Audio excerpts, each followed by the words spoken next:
Hey, J-Bo Nation! Shaming of Jay. He's not a dopey dumb bitch. He gets laid. The court jester. The court DJ. It's time to dive into the case. To the case. What is up, everybody? What is going on? Starting a little bit early. Want to talk about what's going on today. You see, my mom and Mike are on the kick machine. Donnie's here. Wildfire, Cam Miller, Mish, Natasha Bailey, Samantha, Jersey Jen, the Dizster, Monica, Carrie 28. Oh, let me just shut my face because looks like someone's entering the courtroom. Squadushel. I don't know if anything will be happening here, but looks like the defense is just, all right, I didn't need to do that. But they just showed Hannah entering the courtroom. Charlotte, whatcha on the kick machine? I think I said Monica, Steebs, Carrie 28, Jersey Jen, Mia Beto, MJ, Sweet Lou, Pam Kougan, Lisa Finney. Good morning, everybody. Good afternoon to some. KTG, Mish, Mike also on YouTube, defense attorney, Meow. Yes, Seth Kenny's supposed to testify, and also Becca, folks. Seth Kenny and Becca supposed to testify today. I guess the bot hasn't woken up yet. That's why it's only Kick on there. Mom Crime Junkie, Helen Steiner, good morning. Hello, Spring Kim, good morning. Paulie 3 on the Kick machine, good morning or good afternoon. Groot is here. Kimmy's blessed, good morning. Tony Bailey, Christine Wildside, Deborah's here, Elizabeth L, Chloe and Sally, Marina, Kay Brown, Amy's here, Kelly Bowbelly, Funkarella, Olia, Auntie Lisa, Linda from Ireland, Tia, Janine, Amy in Jersey. I think I got Lisa Sober Hipster. Should be a big day today, folks. Tamara B, Marina, Dawn Phillips. Good morning, everyone. Thanks so much for being here. Mandy with 3 M's is here. Joanne is here. Fuzzy Puff is here. Suzanne Barnett is here. If you missed it last week, folks, allegedly they're going to be doing closing statements on Thursday. The state may rest today, and then we're going to see what the defense's case is and who they're going to call. Will be interesting. Good morning, Deborina, Drew Gambino, Amber's here. Afy's here. Cassandra Perez is here. Thanks for being here, everyone. I wanted to plug what's going on tonight, though. So if you have no plans tonight, we got something a little special for you. Did the bot wake up? Not on YouTube yet. We got a little something between me, Shannon, and Publicly Buzzed. We got a 3 premiere night. At 8 p.m., I am premiering my newest Why Wendy Adelson is Going Down video. I already have thoughts in my head that I didn't do a good enough job and it's not going to be good, like I do before all my premieres. 8 o'clock premiere, my next Why Wendy Adelson is Going Down, which is going to go into...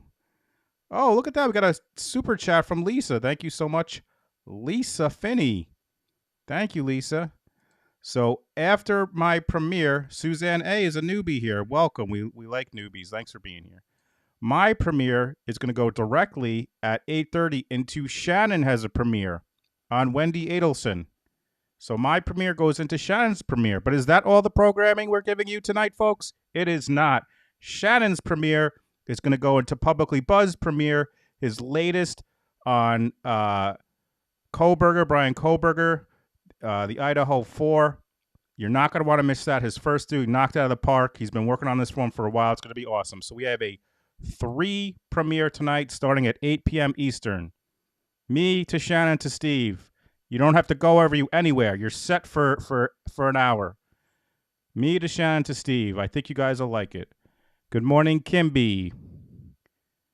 And if you're not subscribed to Publicly Buzz, make sure you are. And my wife, Mindful Crime Couture. So that starts at 8 Eastern. This usually ends at 7 Eastern. Good morning, Cindy Arnold. Good morning, Norwegian Blonde. Jonathan Borden. Thanks so much for being here. Thank you, Lisa. Mermaid Mary B. Good morning. Deja Vu. Good morning. Oh, and I have a new segment at the first break. I could do it now, but I think I'll save it for the first break. I have a new segment we're going to do, that I'm going to do. Creative Minds is here. Me and Steve were just talking shop about editing and stuff, where we bounce ideas off each other and kind of talk about what we do. What's up, Designs 25? Oh, yes, I can leak Shannon's channel, Natasha. Let me do that right now. Do I have it as Babe? I forget. Or do I have it as Shannon? Oh, here it is. All right, so here's the first one is Steve's channel, Publicly Buzz. Check it out. Good morning, Mia. The second one is Shannon's channel. Check it out, Mindful Crime Couture.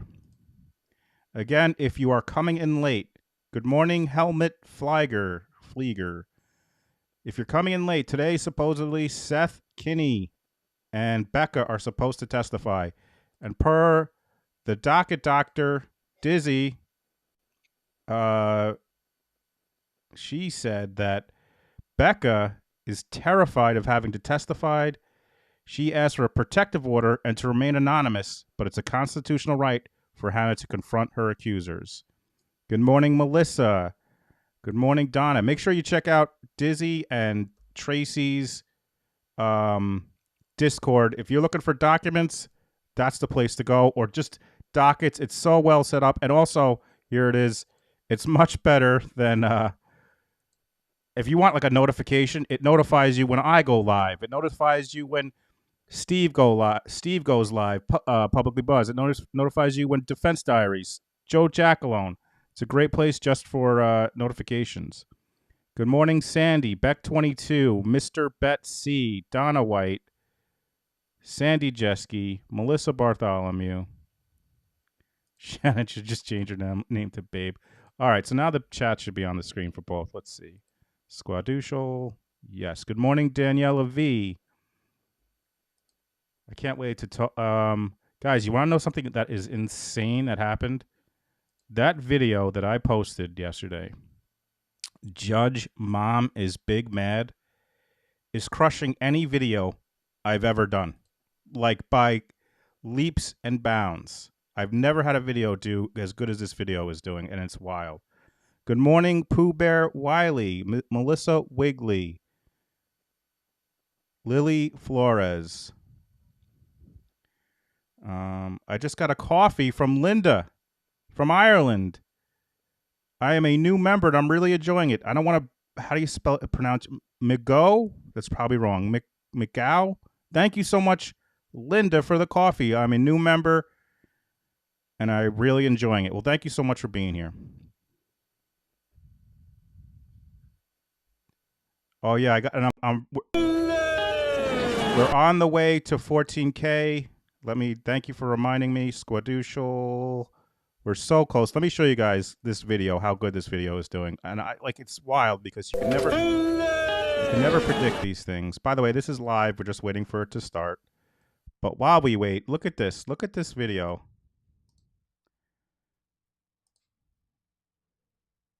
So, you guys, sometimes I give you guys the behind the scenes. Here's some behind the scenes. This video in 15 hours has 21,000 views. I've never, and I have to say, it's kind of nice because the only thing that I've hit so far, that I've kind of hit on has been Adelson stuff. So it's nice to like hit on something else. Look at this. This is crazy. This video has gotten 21,238 views since it was published. Your videos typically receive 840 to 5,500. And this has 21,000. Like, I've never hit like that. Wild. And I wish I knew what I did what I did about it, but so there we are, 13,978. We're on our way to 14K.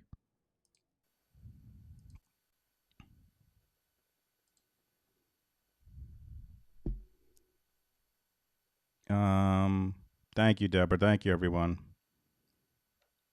It's just funny, and I've talked about this before. Me and Steve talk about, any content creator will tell you that like some videos you could put hours and hours of work into, and it does nothing. And some videos you can put not as much time in and it blows up. Now, I mean, that video did take me a decent amount of time, but certainly not as long as any of my Adelson videos. Not even close. What's up, Karen? What's up, Burnt Popcorn? Carly Rooks. I think I said Don. I did. Melissa. Hope I didn't miss it. Carrie 28. Next chapter. Good morning. Thanks for being here. Thanks, mods, for being here. Mick Goff. All right. Thank you, Linda. Mick Goff. I'll try to get that. Mick Goff. Thank you, Linda. Greetings, Mariam. Yes, love to see all the new members. Love to see it. Thank you, Helen. Thank you, Deb. Hey, Kathy. Hey, Bugapoo Cheryl. What trial will I cover next? Good question. Oh, I just got a super chat from Kay Brown. Thank you so much, Kay Brown. I don't know, Jonathan. Money! That's their Kay Brown's first super on a live stream. Thank you so much, Kay. I really appreciate that. Yurts and Things, good morning. Scott Kohler, good morning. Thank you, Scott. Tracy K is here. Karen Ladd is here. MKM is here. The Court, Deborah Anderson. Yeah, the Court is never.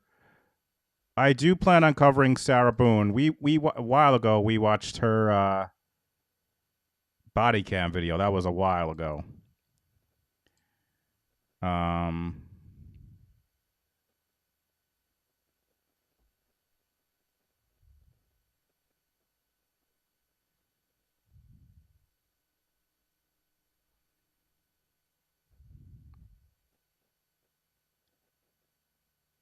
Good morning, Just Mimi. Good morning, please take your meds.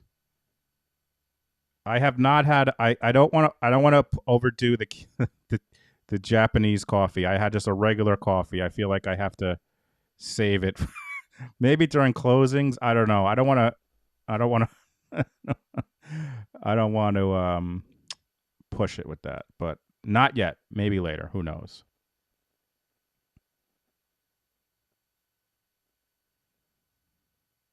Thanks for being here, everybody. Good morning, Rachel.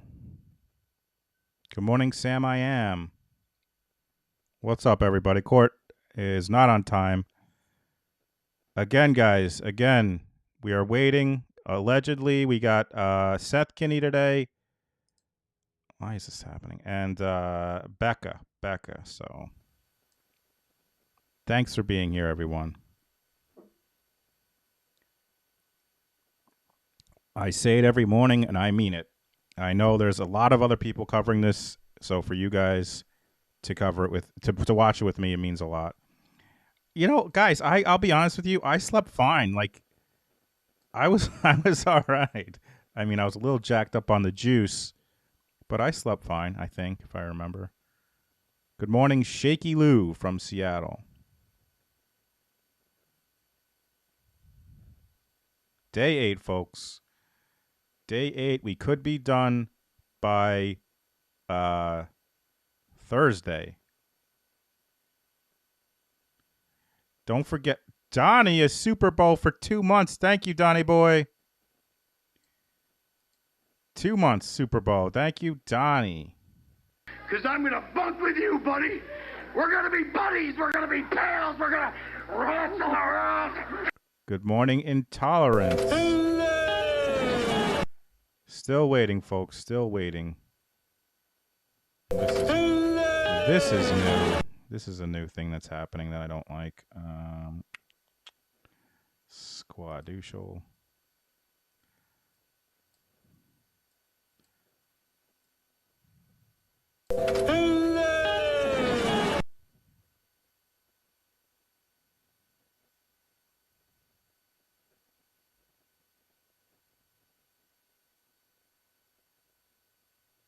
Good morning, Patty C. Oh, we got some movement.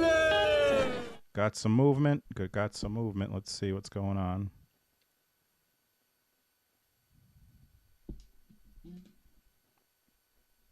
Almost 200 people in here. Thank you so much for being here. And already 111 likes. You guys are always so good with the likes, getting in the algorithm. I was just watching a video about how shorts are really supposedly not great for your channel, like YouTube shorts. But they did go over how the algorithm works. And what they say is how YouTube works is first when you put out a video, I don't know if this works with a live, definitely works with a video. It goes out to a small amount of your like subscribers. And then if they like it, goes to another, segment of your subscribers. And then if they like it, and so forth. So I don't know what about that last video made it go like that. Maybe they're watching my video in a pre-sidebar. Yes, the Al Gore rhythm.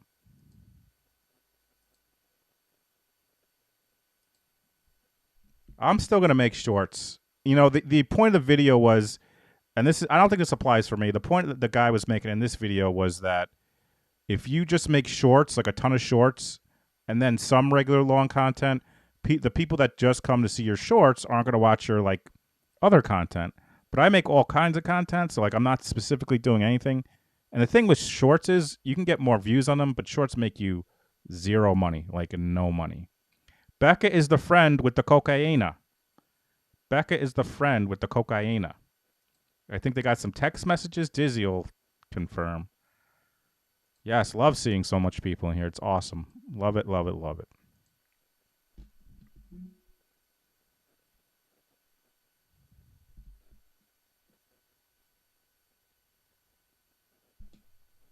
Shorts. And you guys know I love basketball shorts.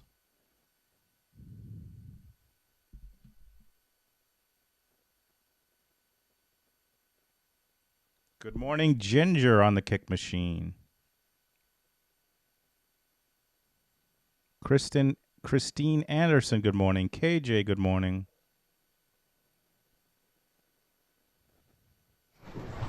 Oh, I hear something. Here we go, folks. Here we go. Let's go. Let's bring the jury. Let's bring them. You will bring the jury. There we go. Thank you, Dizzy. Hannah sent Becca about a dozen texts over a 4-week period trying to get her powdered sugar back. Get the popcorn.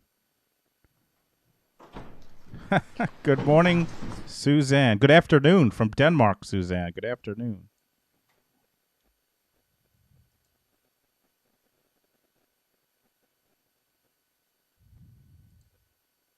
Oh, Judge Mom. All right, you may be seated. Call your next witness. State calls Karen Kougan.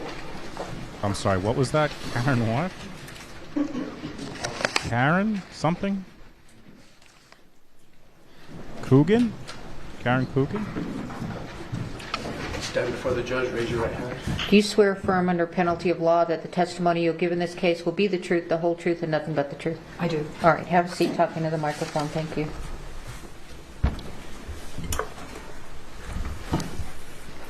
Ma'am, state your full name for the record.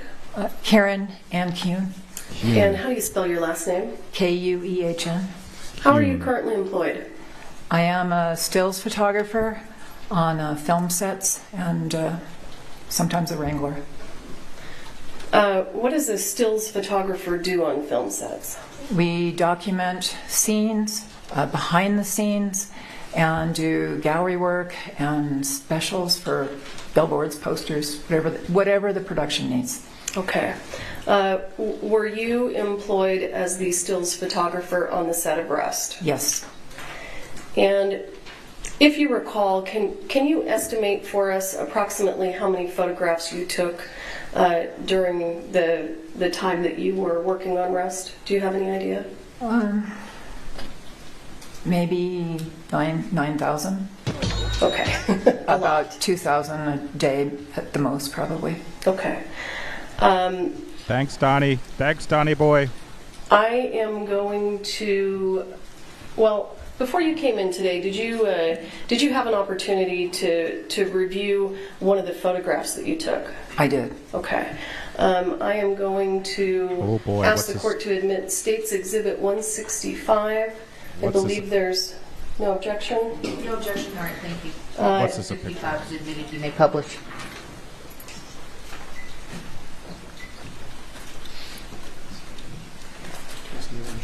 Yes. Good morning, Shannon Crime Spies. Good It's morning, Sean. Good morning, Sean, with no R. Sean. Hello, Biggly Wiggly. That's an awesome name, Biggly Wiggly. If you're just coming in, this is the first witness. There we go. It went off again here. I can turn Oh if you boy, want. No, you're fine. we're already with These problems. guys will take care of it. It's day 8 of this trial, I and never they've yet to knew. learn how to turn on a computer monitor. Day 8. How many people in court Yes. know how to turn on a computer monitor? Good morning, Jill. Good to see you. Ma'am, do you recognize this photo? I do. Can you tell us the date that this photo was taken? I believe it was on the 15th, Of what month? October. And would that have been 2021? Yes. And do you recognize this person here? Yes, that's Hannah, Okay. And who's this person here? Alec. And why were you taking this photo? I just shoot a lot, and I think the behind the scenes is really interesting, what's going on. So they're having a conversation about what's about to happen, and Okay. that's it. Do you know what this is in Ms. Gutierrez's hand? It looks like the gun belt. I'm guessing for Alec, Okay. or a bandolier, one of those. Okay. I see a gun in it. All right. I'm going to zoom in on this photo.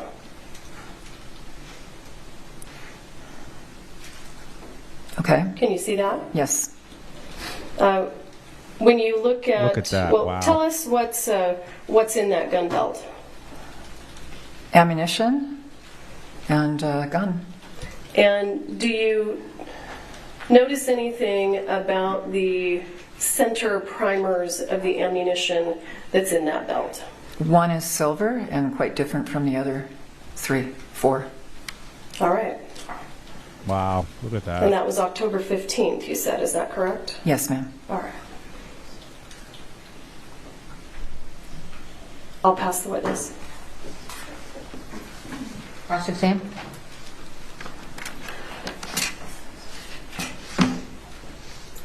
Can I Hannah, do this here? And you can just... Hannah sure talks to her attorney. They talk a lot.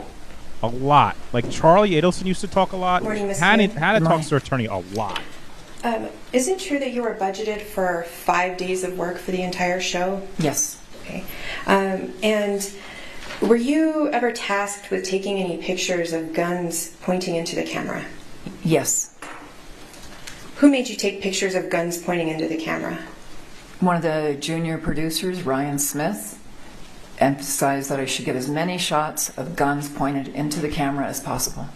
Okay, so then you were told to do this on many occasions? Maybe twice. When those photos are taken of guns pointing into the camera, are they actually pointed at you, directly at you then? When it's the gallery shoot, yes, and those guns have to be checked by the armor before, which I trusted was happening because she was nearby. When filming in New Mexico, did it appear to you that Alec Baldwin was the boss? Yes. Did you ever see anybody tell Alec Baldwin no? No. And in terms of the structure, did it appear that other producers were below him? Yes. Did you see other producers on the set frequently? Yes. How frequently did you see other producers on set? Pretty much every day I was there. Were the other producers sometimes even in some of the photos that you were taking? Yes. You had to Photoshop them out? No, I don't do Photoshop. Okay. What about Gabrielle Pickle? Did it appear to you like, well, first, did you have interactions with Gabrielle Pickle? Very little, just the initial deal. Did it appear to you, in your perception, that the budget was a major concern to Gabrielle Pickle? That's her job. She's the line producer, I believe, and so she has to come in according to whatever the budget is. Okay. Do you recall believing that she was trying to be cheap, to cheap everybody down? On the lower tier, lower budget shows, that's what they all do. And that's what you observed from Gabrielle Pickle on this show? I didn't get involved with her about everybody else's deal, just my deal, and I just made a deal with her, and that was it. Okay, but I'm trying to get at your perception of her and whether, in fact, I'm not sure if you're quite answering. Did you believe that she was cheap, cheap, cheap? I don't have an opinion. Do you remember testifying or making statements about your opinion of her previously where you said she was cheap? Well, that was the nature of this show. It was a low budget tier. Okay, and I'm not asking about that. I'm asking about your opinion about Gabrielle Pickle and whether you once believed she was cheap, cheap, cheap. I don't recall if I said that, then I said that. Would it refresh your memory to look at a transcript of your pretrial interview in this case? If I said it, then okay. I said it. I mean, that was the overall feeling with everybody. Everybody's always trying to get more money. That's just the way it goes. Okay, thank you. Were you actually in the church at the time of the shooting incident in this case? I was. And do you recall ever seeing Hannah Gutierrez in the church at that time? I do not. I saw her outside. Would you agree with me that after lunch, right before the shooting, everybody on set was rushing to get the set all up and going? I would agree with that.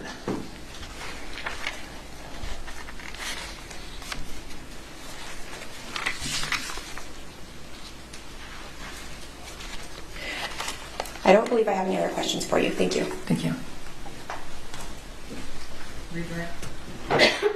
Excuse me. Ms. Kuhn, I want to ask you a couple questions about taking photos of guns pointed at the camera. You indicated that you thought that Ms. Gutierrez had checked the gun. I believed so. Let me ask you, did Ms. Gutierrez check the gun in your presence? Not that I recall. And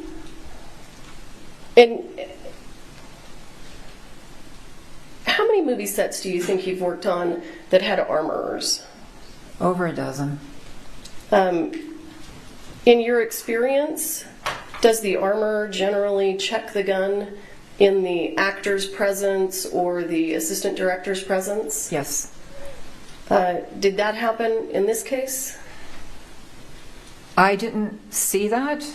I also came into the church a little bit later. And I'm not talking about inside the church. I'm talking about with you when you were taking those photos. Right.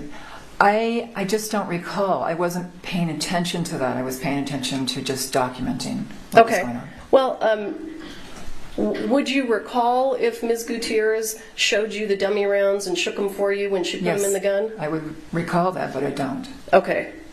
So is it your testimony that that did not happen? I don't know. I don't know if she checked them. It's not my job. She didn't check them in front of you? No. Okay, understood. Was Ms. Gutierrez present for those close-up shots of guns pointed at the camera? She was nearby. We were in a very small space outside of a barn for a gallery shoot, and I asked her to check everything, and I trusted that she did that, and I was inside and working with the with the talent on those days, and that space is probably 20 by 30, very small. You can't have a lot of people in there. Okay. You were asked some questions about Ms. Pickle and the budget. Do you generally work on movies in the state of New Mexico? Yes. You live in New Mexico, right? Yes. And are a lot of films that are made in New Mexico low-budget movies? It's a mix. It's a mix. Okay. Do you have any knowledge about New Mexico tax incentives and how that happens with regard to different tiers of movies? Not enough to talk about, but I know Okay. they get a discount if they hire our local crew, which we appreciate. Okay, of course, understood. On October 21st, 2021, when you were inside the church, and I'm talking about shortly before the incident where Ms. Hutchins was shot, were you paying close attention to Ms. Gutierrez and what she was doing? No, I was paying attention to Alec because he was handling a gun. As I walked in the church, I thought, there's some shots happening, photographs. So I kind of went right in to get some photos of him, and then he pointed at me to get out of the way and out of his personal space. Okay. I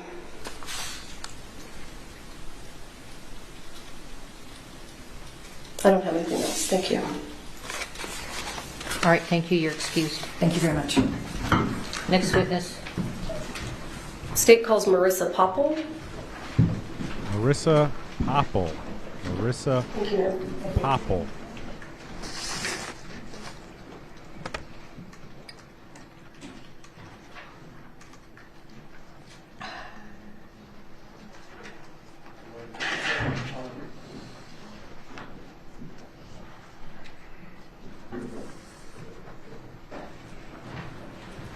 Stand before the judge, raise your right hand. Do you swear or affirm under penalty of law that the testimony you'll give in this case will be the truth, the whole truth, and nothing but the truth? Yes. All right, thank you. Have a seat talking to the microphone. Sorry, I didn't realize we were still presenting on the screen. Well, let's leave it on for now that I've figured out what's going on.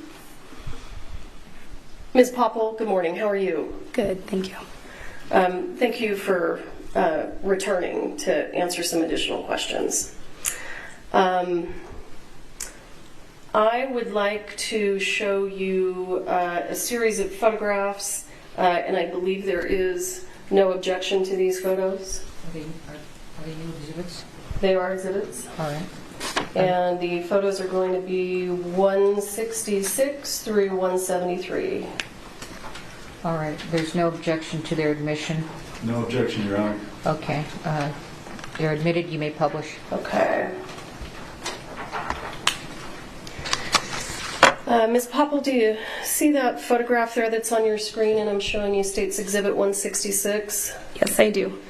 And what is that a photo of? This is a photo of dummy rounds that were removed from a box that was located in the prop truck, and then they were laid out on brown paper and rephotographed. And I'm going to show you what's already been admitted as State's Exhibit 48A. Do you recognize that? Yes. What is that, and how does it relate to the photo that we just looked at? These are those same rounds while they were still in the foam insert.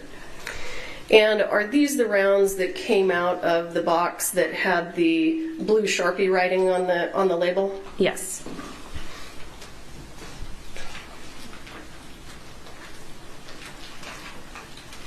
I'm showing you what's been marked as State's Exhibit 167. Can you tell us what we're looking at here? Yes, this is a box of live rounds that were collected from PDQ. And is one of them dissimilar than the others? Yes, in the bottom corner, one of them has a silver primer. Can you talk about this one over here? Yes. Was that the only live round with a silver primer that you found at PDQ? No.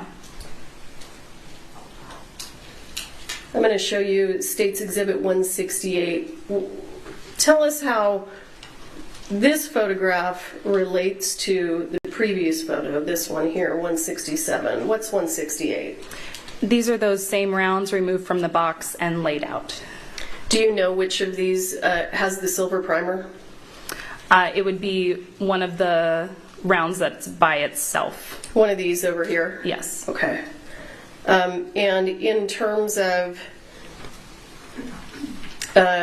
the shape of the projectile, is the shape of the projectile similar to the live rounds that were found on the set of rest? No. Is the head stamp of the round, and in fact, let's move to State's Exhibit 169. Is that a close-up of that live round? Yes. Is the head stamp of this live round the same as the head stamp of the live rounds from the set of rest? No.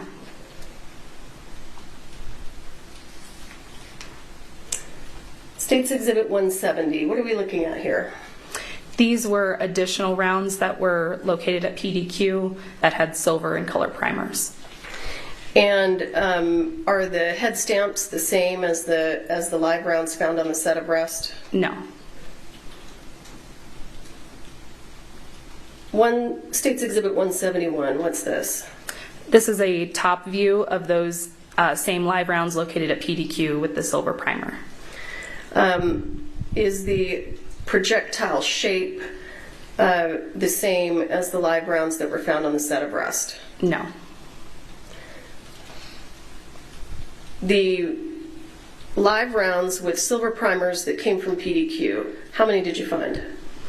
There were, I'm sorry, say that one more time. How many live rounds at PDQ with silver primers did you discover and photograph? 10. 10 out of all of them? Yes. Okay. And have we looked at all of them this morning? Yes. State's Exhibit 172. What is this? This is the outside of a ammunition box that was located in Lieutenant Benavidez's vehicle. And based on your experience in this case, do you know what kind of ammunition that box contained? This contained blank rounds. Okay. And State's Exhibit 173. What is this? This is the outside of an ammunition box that was located on top of the cart. And what kind of ammunition was inside this box? There were blanks inside this box.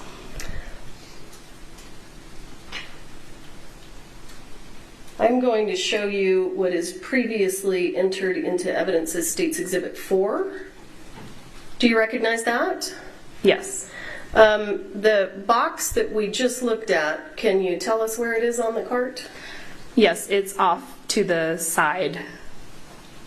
Is it this one right here? Yes, where your cursor is. Okay, all right, thank you. I'll pass the witness.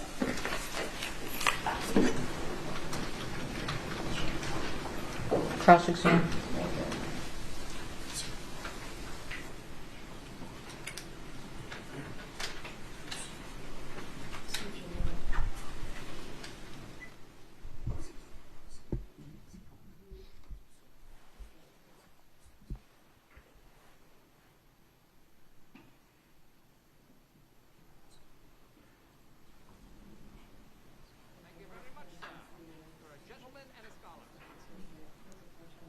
Hi, Mom, Crime Junkie. Thank you very much.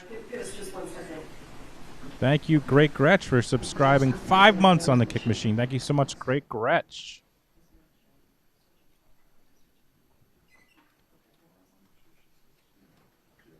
All right, here we go. Good morning again. Good morning. Ms. Poppel, so you testified earlier you all found 10 live rounds, and that was in the search that occurred approximately 1 month after the shooting. Is that right? Yes. So, again, you have no idea what happened in the month in which went by that you all weren't there to search, right? Correct. Now, State's Exhibit 4, you testified at the end, you looked at that exhibit, and told the jury where that box was on the card. Do you recall that? Yes. Now, it's also been your prior testimony, is it not, that you put that box back in the cart from Benavides' vehicle. Is that right? No. Okay. Was that box there before? Yes. Okay. So that wasn't one of the 2 boxes that were removed from Benavides' vehicle and put back on? Correct. Those were placed in a brown paper bag and secured in the scene. Okay. Your Honor, if I may approach to show some exhibit.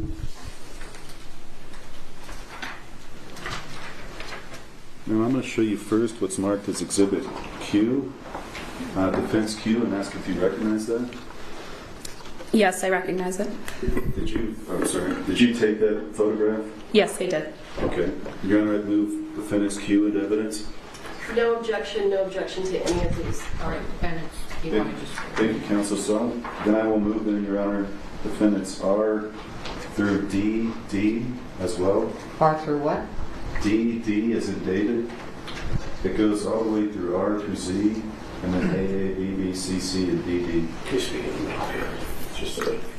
All right, so Q through Z, and then AA, BB, CC, DD. Yes, Your Honor. All right, they're admitted. You may publish.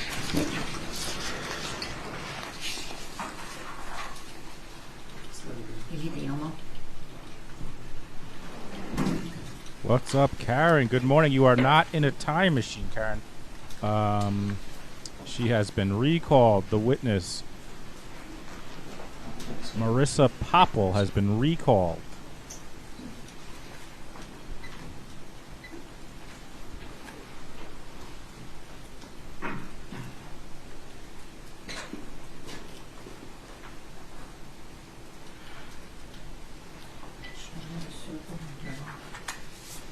Who's ready to hear a new soundbite? Here's my new soundbite while we wait. Say what again? Say what again? I dare you. I double dare you, motherfucker. Say what one more goddamn time.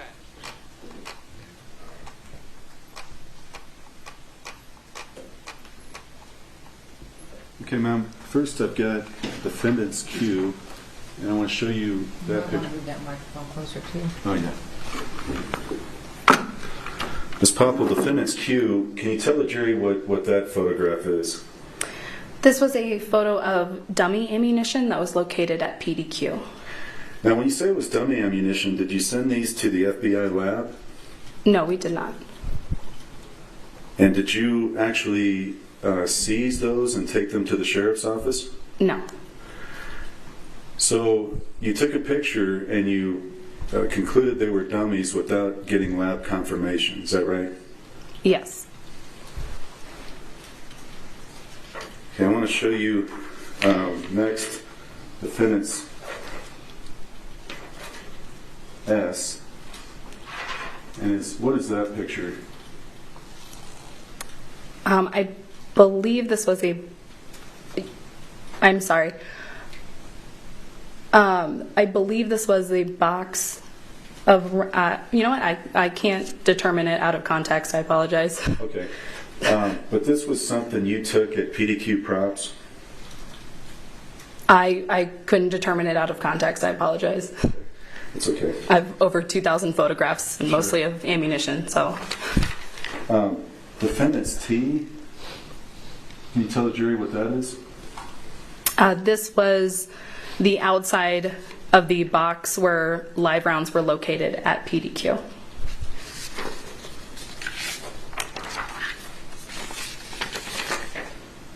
Defendant's W, can you tell the jury what this is? Could you turn the photo? Sure. Yeah, that'd be easier. Thank you. This was boxes of ammunition that were located at PDQ.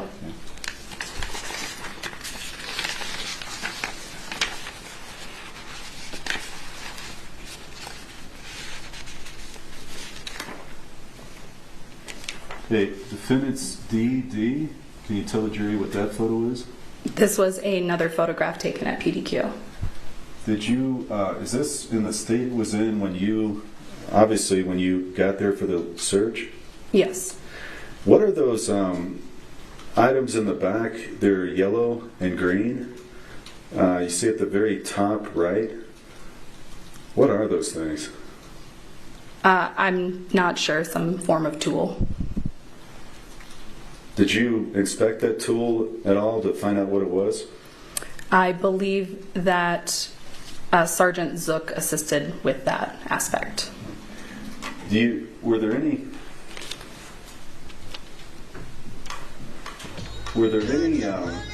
rounds in this picture? Hello J-Bo Nation. Much love to everyone. Thank you so much. Kimmy's blessed for the $10 super chat. Thank you so much, Kimmy. If you could move it up, just because my portion has lettering underneath it. Sure, yeah. There were rounds on the table, yes. So there is, and just to describe, there's rounds laying in a mix of all kinds of stuff. I don't even know what to call it. Is that clutter? Would that be a good word? There were a large amount of items on the table. Okay. What is the green cans? What are those? I don't recall what the green cans were. Okay. And what is that brown canister in the middle? Or whatever that is, a box? I'm not sure what you're referring to. Okay, I should point this thing right here. The black box that's there, I don't recall what it was. Did you all pick up these and look under them? Pick up the clutter and look under it? Amanda, a member for 4 months, says feels a lot longer than 4 months. Thank you so much, Amanda. You rock. Yes, items were moved. Okay. So if you found anything under it, can you tell us what that was? Nothing located underneath it was collected by us. Okay. What are those manuals in the top right? Did you look at those? I don't recall what those manuals were. Did you determine whether there was any equipment or other tools within the PDQ props? If there were tools? Equipment, first of all, like machines? I don't recall there being machines. I mean, there were some miscellaneous tools. Okay. Do you know what a reloading machine is? I know what it is, yes. Okay.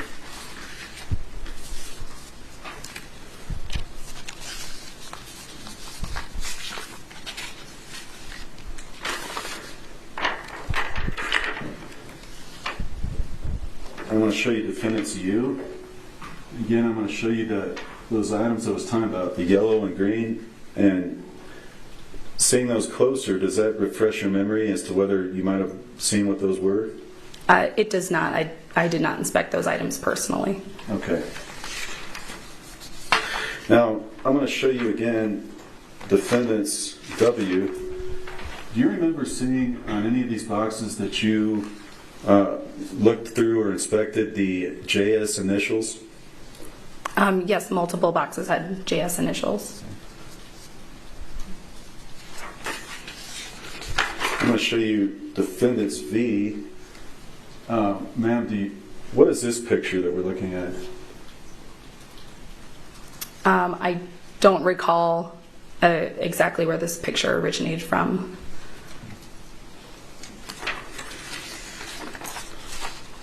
I'm going to show you Defendant's X. Can you tell the jury what this picture is? These are more ammo boxes that were located at PDQ. Now, did you find any written inventory system in the paperwork that you might have inspected at this search? I did not myself, no. Did you determine whether there was any computerized inventory system that kind of cataloged where things were? That I do not know. I'm going to show you Defendant's V. Better turn it right side up. Defendant's V, can you tell the jury what that is? These were more ammunition boxes located at PDQ. Were you able to ascertain any type of system, just staring at everything, as to how these were arranged? They seemed to be arranged by ammo type. And were they all kind of put in together, did you ever see bags of rounds put in by boxes? I don't recall.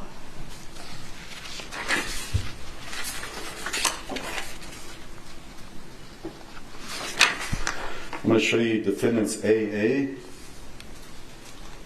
Does that appear to be bags of rounds by boxes? Yes. Okay.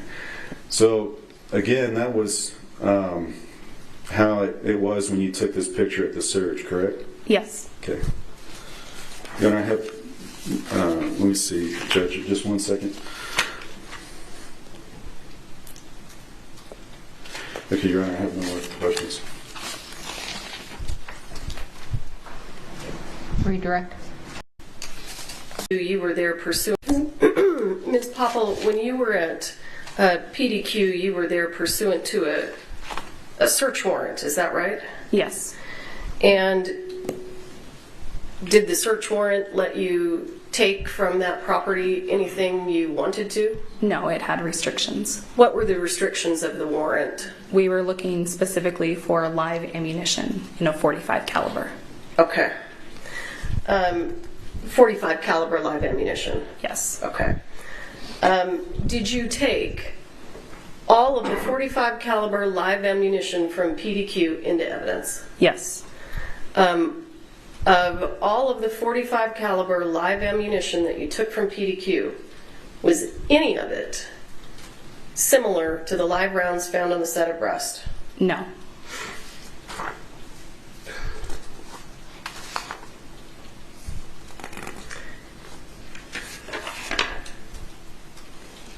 I'm going to show you what was marked as Defendant's Exhibit Z.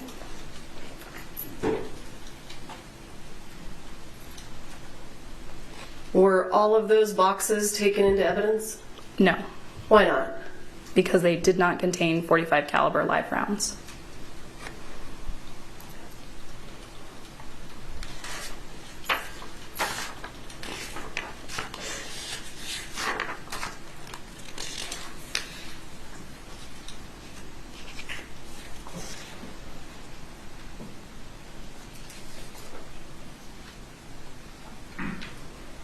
I'm going to show you what is marked as Defendant's Exhibit AA.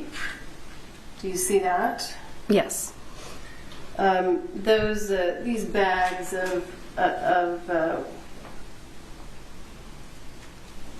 I'm a little reluctant to call them ammunition, but what appears to be, at a minimum, brass casings. Were those taken into evidence? No. Why not? Because they were not .45 caliber live ammunition.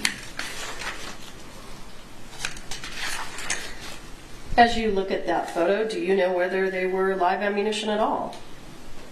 No, I don't believe they were. Okay.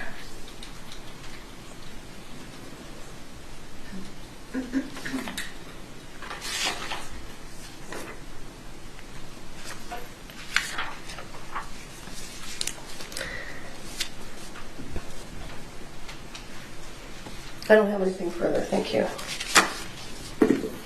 You're excused. Thank you.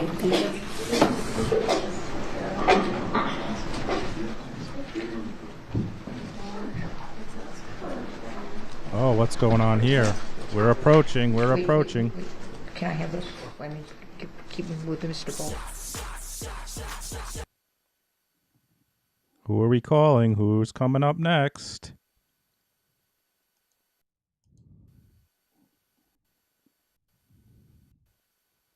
All right, we're back to live. Good morning, everybody. Good afternoon, wherever you are. Thanks for being here. 2 witnesses down. Seth Kenny. Kenny. He's still pending. Becca still pending.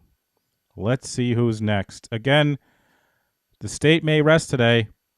And then the state and the defense said they'll probably doing closing statements this Thursday. Who's next? Here we go. Who's next? Can't hear anything.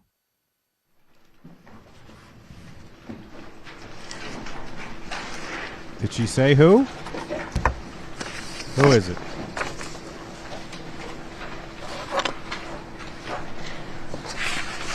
Is that Becca?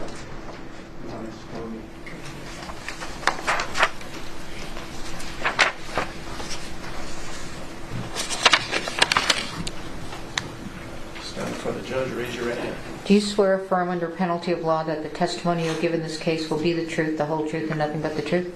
Yes, ma'am. All right. Have a seat talking to the microphone. Thank you. Good morning. Good morning. Ms. Smith, go ahead and state your full name for the record. Rebecca Smith. Ooh. And Ms. Smith, in October of 2021, how were you employed? I was employed as Key Craft Services. Was that on the set of Rust? Yes, ma'am. Okay. Can you explain to the jury what Key Craft Services does? Key Craft Services is basically a set mom. I show up and make sure that coffee is ready for everybody, that everybody has snacks and hydration.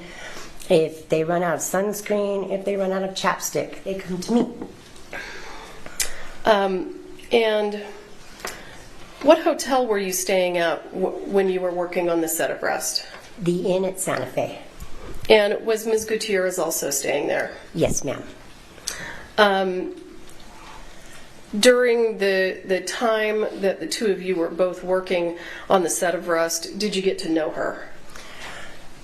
Know her? No. I had a chance to sit with her once or twice, but not really get to know her. Okay.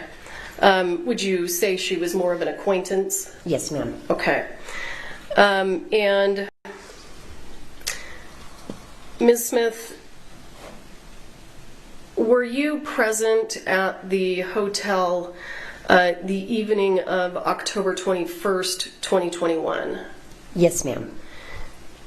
And at some point that evening, did you go to Ms. Gutierrez's hotel room?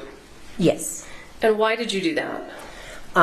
Court and I forget what his name was, but the set steward were in her hotel room and needed to go to the store to get something and did not want to leave her alone, so they called me and asked me to come up to her room. Okay, and did you do that? Yes, ma'am. And did you stay with Ms. Gutierrez for a little while? Yes, ma'am.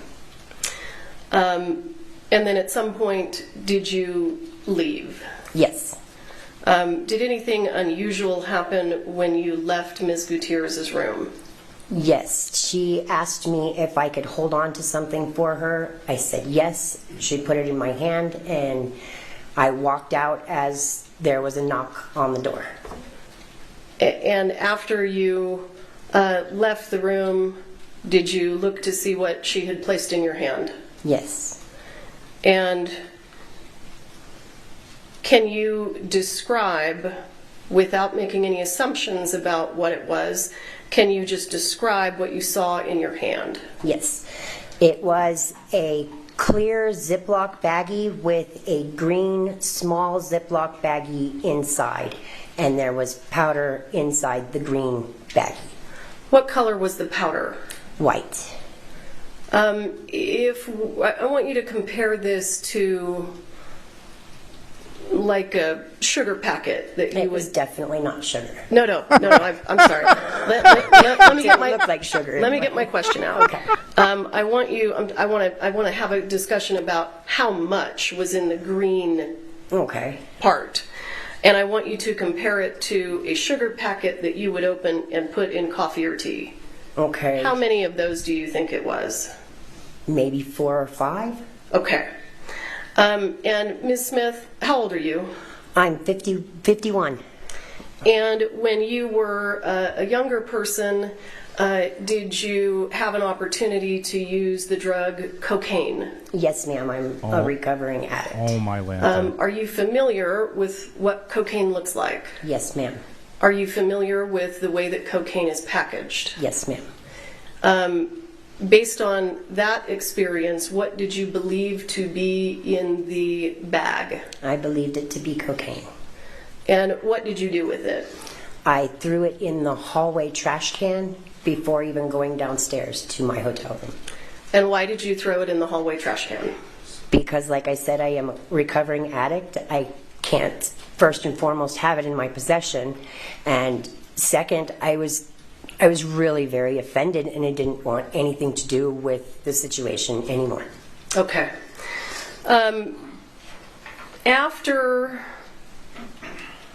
After October 21st passes, did you receive any text message communications from Ms. Gutierrez? Yes. Several.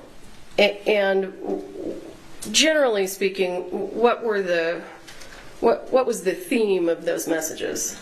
I want my stuff back.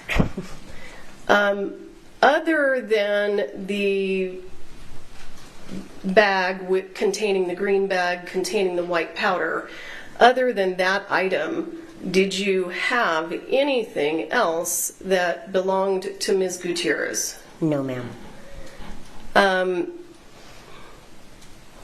Did you bring this information to the attention of law enforcement? No, ma'am. Why not? Like I said, I didn't want to be involved in a situation if I didn't have to be. Okay. And how long after the incident do you think it was before someone reached out to you to talk to you about this? I believe it was about September of 2023 when you contacted me about it. And I personally called you? Yes, ma'am. Texted, I believe it was. Okay. And did you tell me on that day what you have testified to today? Yes, ma'am. I'll pass the witness. Good job trying to rehabilitate this. Good try. Good try. Try this. Let's see how you do. How are you going to get out of this, pal? Ms. Smith, good morning. Good morning. Now, ma'am, that night when you went to Miss Gutierrez Reed hotel room, you were called over and Miss Gutierrez Reed was distraught, correct? Yes. Now, you were called over and there were, you could see she was visibly distraught, couldn't you? Yes. And didn't you say that you would stay with her that night and make sure she was okay? I said I would stay with her for a little bit, yes, until court and the steward came back. Okay. And at the time you left, had they gotten back? No. So before they got back, despite your word earlier, you left? Yes. Didn't Miss Gutierrez Reed also go to your room that night? No. Okay. Now, your testimony is that the last time you used cocaine was approximately 20 years old. Is that right? Yes, sir. So that would have been, I think, 31 years ago? Yes. And since then, thankfully, you've been clean. Is that right? Yes, sir. So you have not seen that substance in 31 years. Oh, my. No, that's not fair to say. Okay. I have seen it, just not used it. Okay. Nice. Now, you stated on direct examination that you believed it to be cocaine. Yes. And do you recall stating at one point that you said it could be cocaine or meth? I don't recall saying that, no. Okay, do you recall at your pretrial interview being asked the question, what was in those baggies? Inside the green, well, inside the snack baggie was the green baggie. Inside the green baggie was a white powdery substance, which I knew to be cocaine, or I mean, it could have been meth or something too. It could have. Okay. But I don't believe that it was, nor did I state that I believed it was. I just said that it could be. And that was my question. I'm just asking if you said it could have been meth too. Correct. So, in reality, it could have been a number of other white powders. Would you agree with that? Sure. Do you know what creatine looks like? Oh, No. my fucking God. This guy's going to try to make it. Now he's really insulting the jury's intelligence. If he didn't insult their intelligence yet, you fucking idiot. You think that they're going to think it's creatine, sir? Good job doing this with a jury, you fucking idiot. Protein powder? Yes, because I work in craft services. Okay. And we could go through a whole list of items, but there's a lot of white powdered sugar, right? Mm-hmm. Yeah. Yes. Yeah, we all carry our powdered sugar in little green baggies, and then we take it to IHOP and put it on our French toast. Okay. So the reality is you have a belief, but you don't know for certain what was in that bag, do you? Correct. Now, that was never tested? No. And that was never provided to law enforcement? No. How long did you hold that baggie before you threw it in the trash? I didn't make it all the way down the hallway.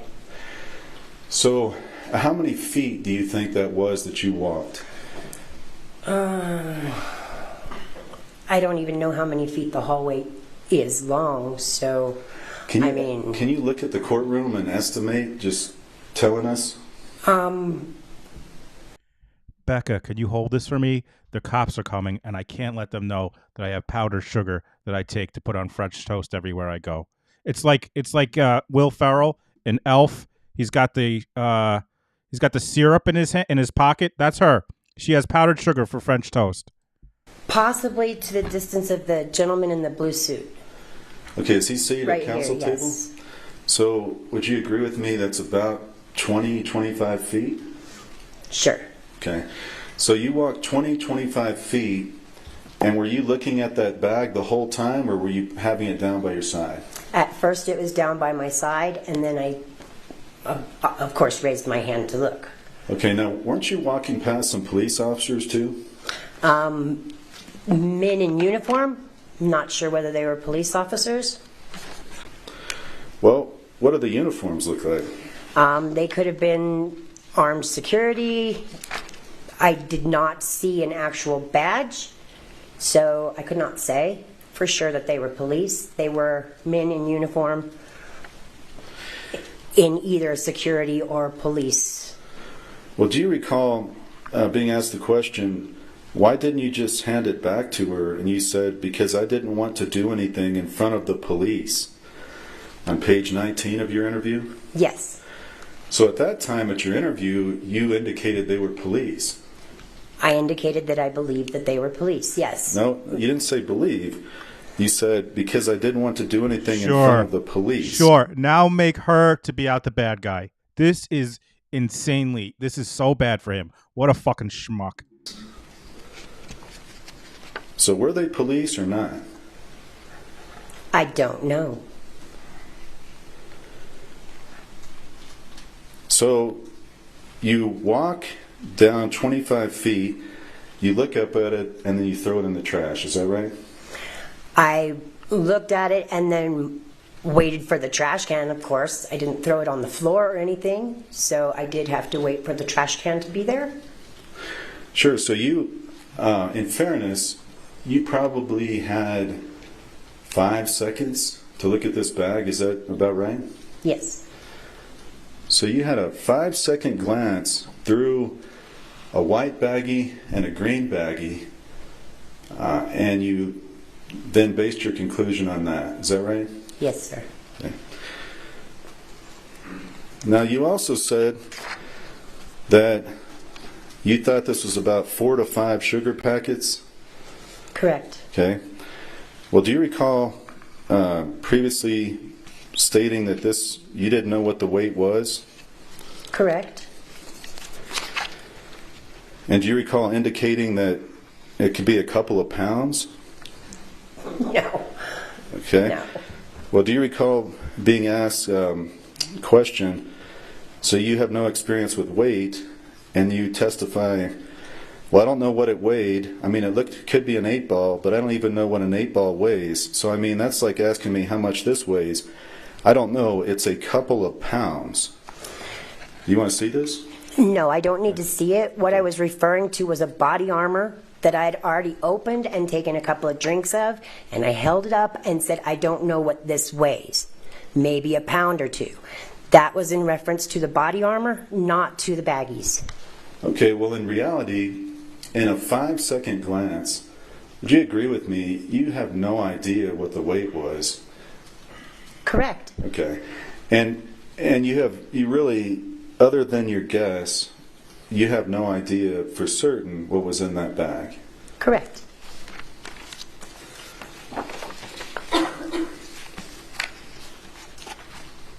May I just have one moment? Okay. Trust me, I get attorneys have to do I get it. They don't have to make the jury feel like they're dumb. This is dumb. Ma'am, last question. Do you recall in those text messages between you and Miss Gutierrez Reed, she at one point asked you back for her things? Plural? Yes. Okay. And so things is more than one, right? Yes. Okay. I have nothing further. Redirect. Ms. Smith, have you ever seen powdered sugar packaged like that? Never. Have you ever seen regular sugar packaged like that? Never. Have you seen cocaine packaged like that? Yes. You were asked some questions about your contact with Ms. Gutierrez inside the room. Did you, when you were in there, in Ms. Gutierrez's room visiting with her, did you speak with her? Yes. Did she mention to you that she was extremely worried about Ms. Hutchins and Ms. Hutchins' death? No, ma'am. What specifically did she say to you when you were in her room with regard to any concerns that she had? She was concerned about her career. She was concerned about being prosecuted because somebody got shot. All right. Nothing further. Thank you, ma'am. Thank you. Ask one more question. He got his chance. He got his chance. Can we approach real quick? Yeah. Should have asked it already, pal. This fucking guy, man. He did. For people who have watched this trial this entire time with me, I have said that I thought he was doing a good job up to a certain point, and now he's pissing me off.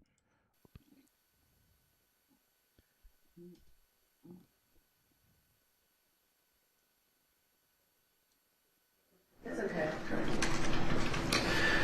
Ma'am, you were the one that told Miss Gutierrez Reed that night that Helena had passed, correct? Yes. Okay. Nothing further, Your Honor.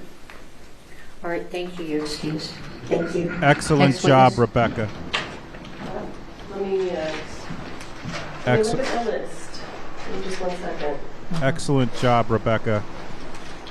That's so shitty that you got dragged into State will this. call Seth Kenny. Seth Kitty, folks!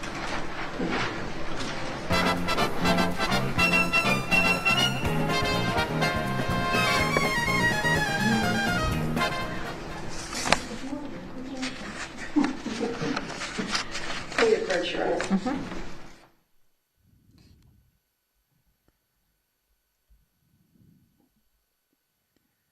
This might take the rest of the day. Well, maybe not the rest of the day, but...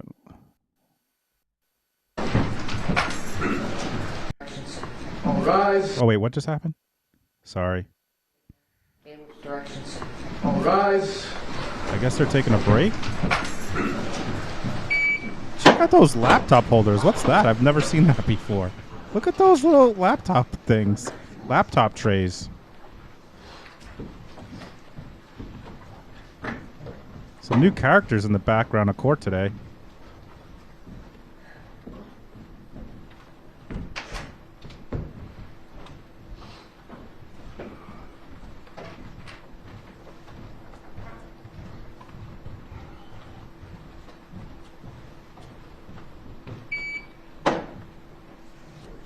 All right, thank you. We're in recess. We'll, once you get back here at 5 of, okay? Thank you. Recess for about 15 minutes. Ever here. Thank you so much for watching our coverage. Get out of here, dude. You know what? I'm done with them.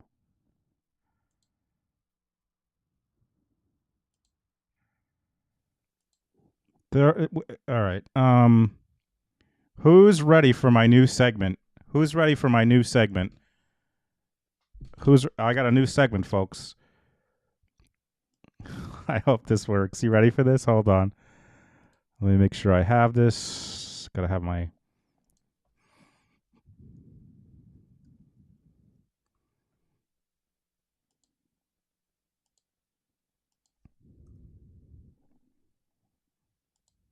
Hold on, I'm setting it up here while we wait. This will be a segment I do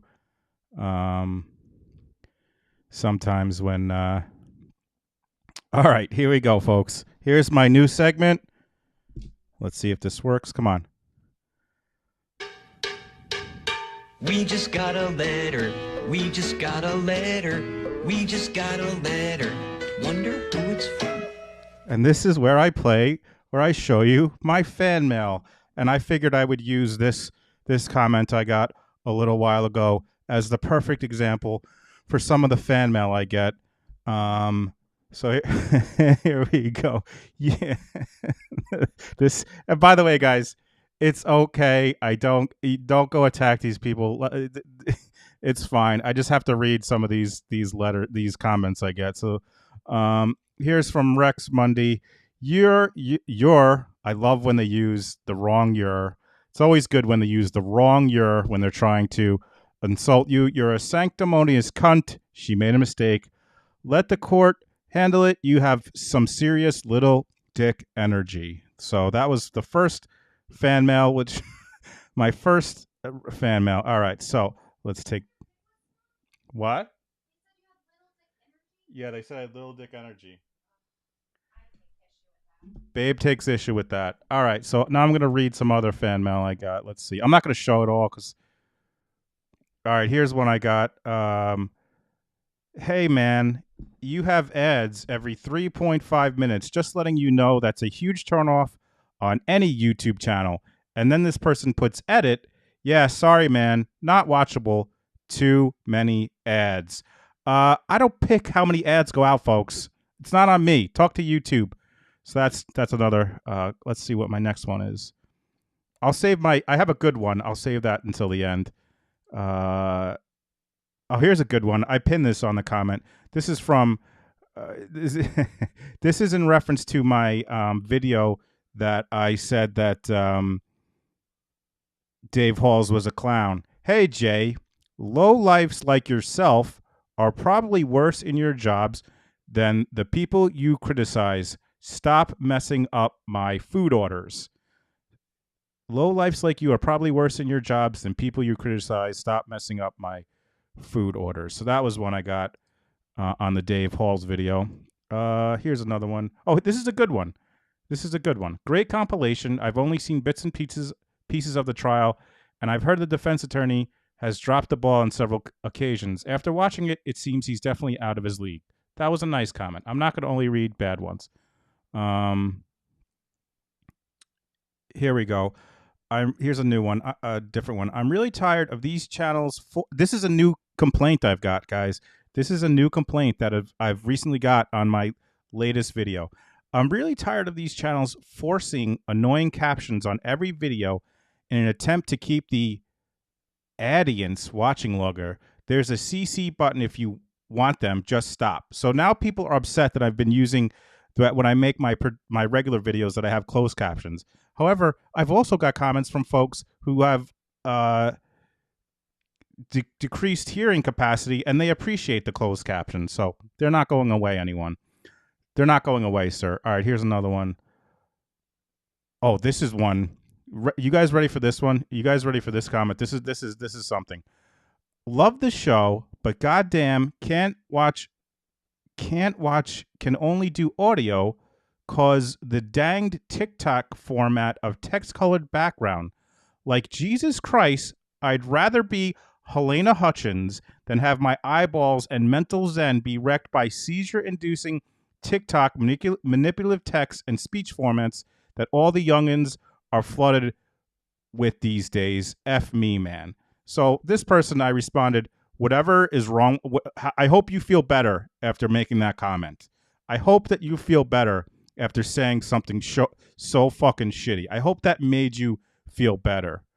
I mean, how dare they? That's kind of... All right. And here's one. This one, on my latest video, this one might be legitimate. This one is... Got about halfway through, didn't finish washing.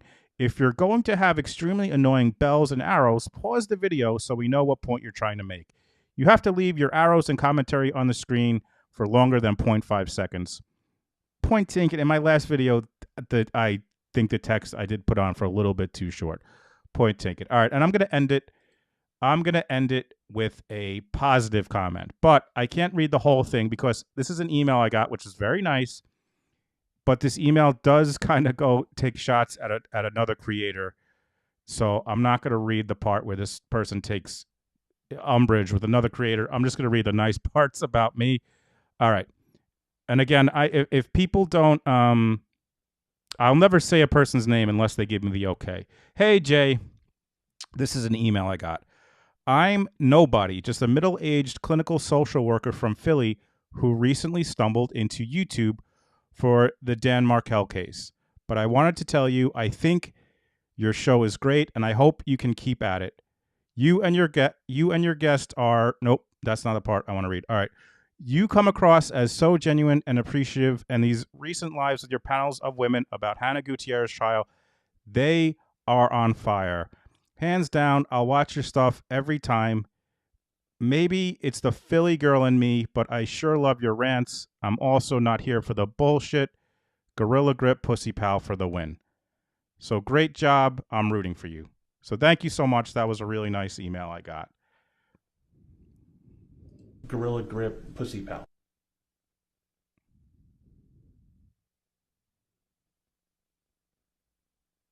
Oh, don't worry. I'm not... let me just...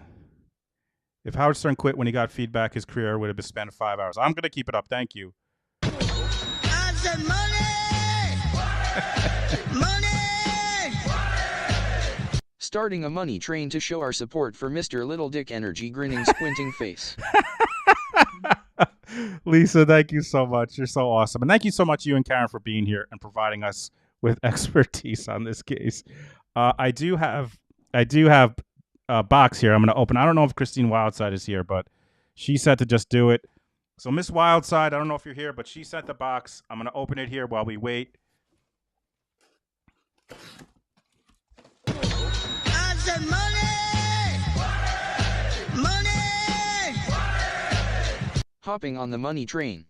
Thank you so much, Wildfire. You are too kind. Thank you so much, Wildfire. Lisa and Wildfire coming in hot. Thank you so much. All right, so Miss Wildside, the first thing in the box she sent. Oh, let me put this on full screen. Donnie, guess what? I have your box too. You said it was a small box, Donnie. It's like 20 pounds, so I'm gonna get to yours too. All right, so first, Miss Wildside sent these Bark Edgy Veggies. Thank you so much, Christine. The friends are gonna love them. Oh, and then she sent more cards that we have on our wish list to send out our stickers. Thank you so much, Christine. And then she sent for the friends the soup bones that they love. Christine, thank you so much. And I'm so sorry. It took us like a month, maybe longer, to get the box. So thank you so much, Christine. I said money! Oh, what do you know? Money! Can you Here on believe the it? LD money train. Whoa, thank you guys. Donna White, $5. Thank you so much. They are the best group, Karen. You're not kidding. So sweet. Miko, Donna White, $5. Miko, $10.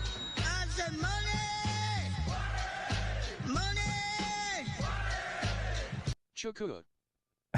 Chuku. Choo-choo. Thank you so much, Donna. Thank you so much, Miko. Thank you so much, Pam.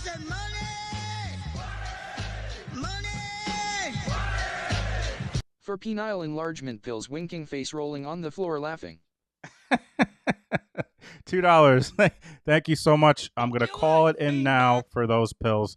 Thank you so much, Sarah. And I just got a $5 Cash App from KTG. Thank you so much, KTG.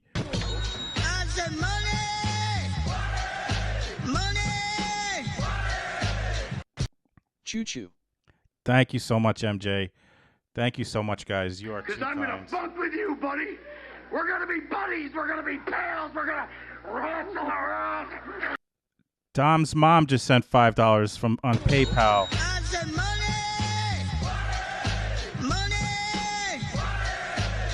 Train Thank you. stopped at my station, love my bows. Thank you so much, Bonnie, for the $5. Thank you, Dom's mom.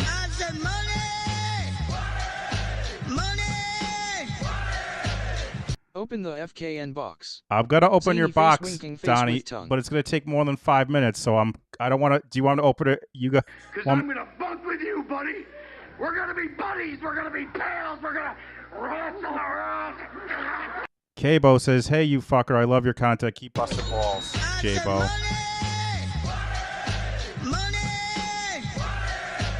Thank you, All K-Bo. aboard. I will. And I just want to, for all the people on the replay who are like, the stupid stickers, there's a money train, but there's a trial. It's on break. I'm not pausing anything.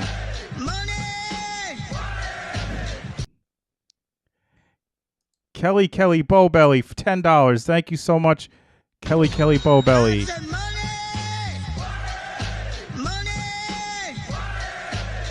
Fur and sell cookies. Lisa the Sober Hipster, $5. Karen Smith for Incel Cookie.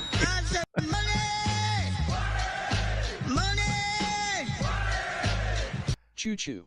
Fur PP pills. So what'd you do at work today, Dad? A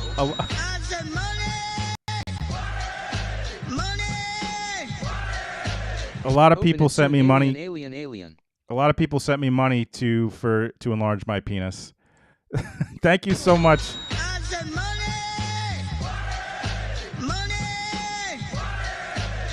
Here's to big eggplant energy.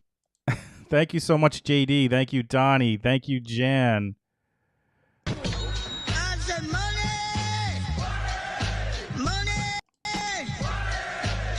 Here for the JBNLDENGGPPs. Thank- Choo-choo MFER. Thank you so much, Shannon L. Thank you. Guys, it's still on break. I'm not going to miss anything. Thank you, everyone. You guys are all so kind. Thank you so much. I really appreciate it. Thank you.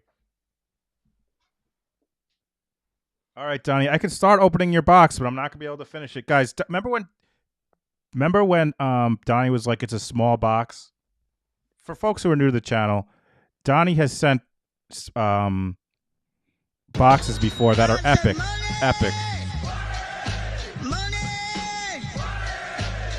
A little more choo-choo for that little D asterisk energy. Thank you so much, FJ. You guys are too kind right now. Thank you.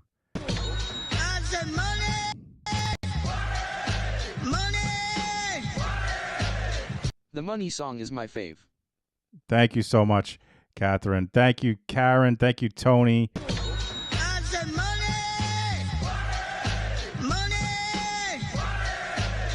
Love the JBN. Thank you, Karen. Thank you, Catherine. Thank you, MJ. Donation to the Arrest Wendy Already fund, haha. Thank you, Tony. And by the way, again, folks, tonight at 8 p.m. premiere.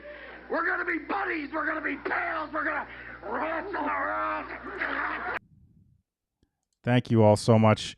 Helen Steiner, who has been so amazingly supportive, sent stuff to me, sent me the coffee, sent the stuff for the friends. She's been a Super Bowl for a month. She says, arrest Wendy. Thank you guys so much. This means everything. Thank you. Thank you. Just got another $5 cash out from KTG. 5 more for the choo-choo. Thank you, KTG. You're awesome. Thank you all so much.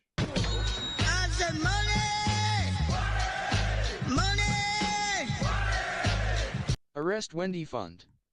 And Helen Steiner coming through again with $2 for the Arrest Wendy fund. Thank you so much, Helen. Guys, we're still on break. I'm checking. We're alive.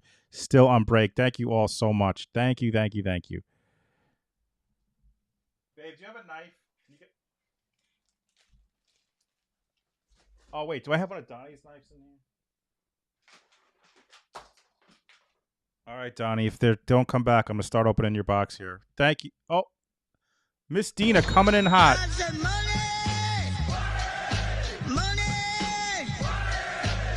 Coming in hot.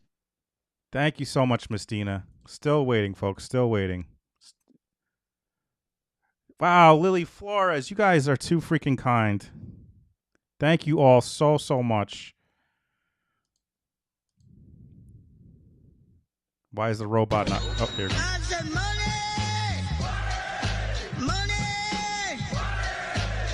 We love JBN. This is the best train, best trial channel. Thank you so much, Lily. I appreciate all you guys so much. This really means a lot. Thank you. Thank you. Thank you. Thank you. You all are the best. And I wouldn't be doing this without all your support. So thank you. Thank you. Thank you. Thank you.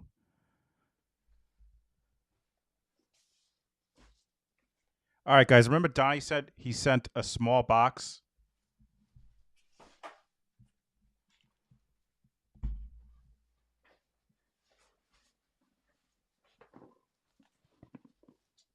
This is what Donnie considers a small box, guys.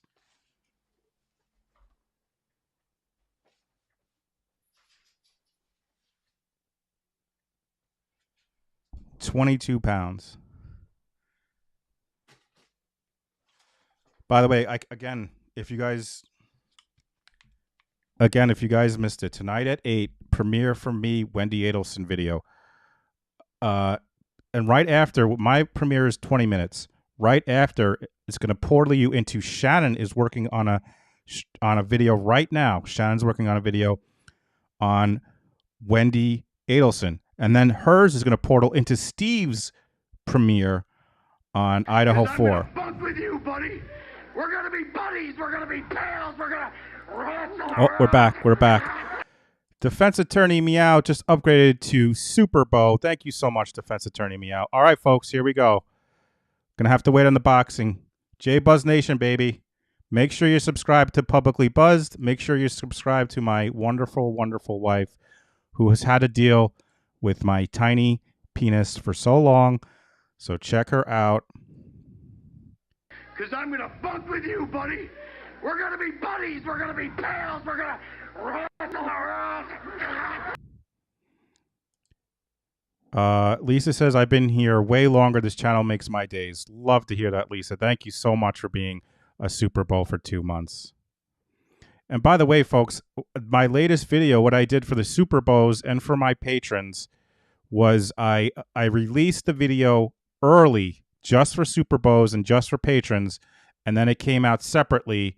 So that's one of the things I want to do as a perk. You guys got to see it before everyone else. I'm not sure I understand. I'm not talking to you, Siri. I'll be right back. I'm going to get a knife for Donnie's box.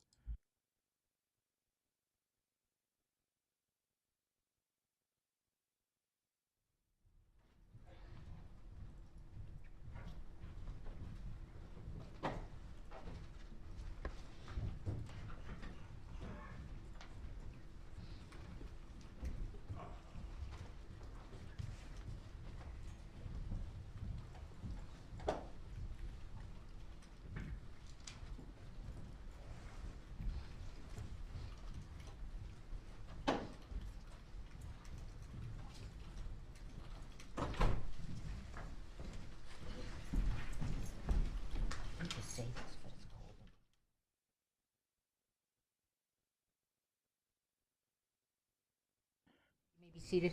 Oh my God, this only has it coming out of one ear, one speaker? Never mind, I'll be back. I mean, I'll go back to, it only has it coming out of one speaker. Are you kidding me? And it's behind? Oh do you my, still have I'm going back, sorry. That's what I get for trying to change the channel. Do you swear or affirm under penalty of law that the testimony you'll give in this case will be the truth, the whole truth, and nothing but the truth? Yes. All right, have a seat, talk into the microphone. Thank you. Good morning, sir. State your full name for the record, please. Good morning, Seth Andrew Kenny. Mr. Kenny,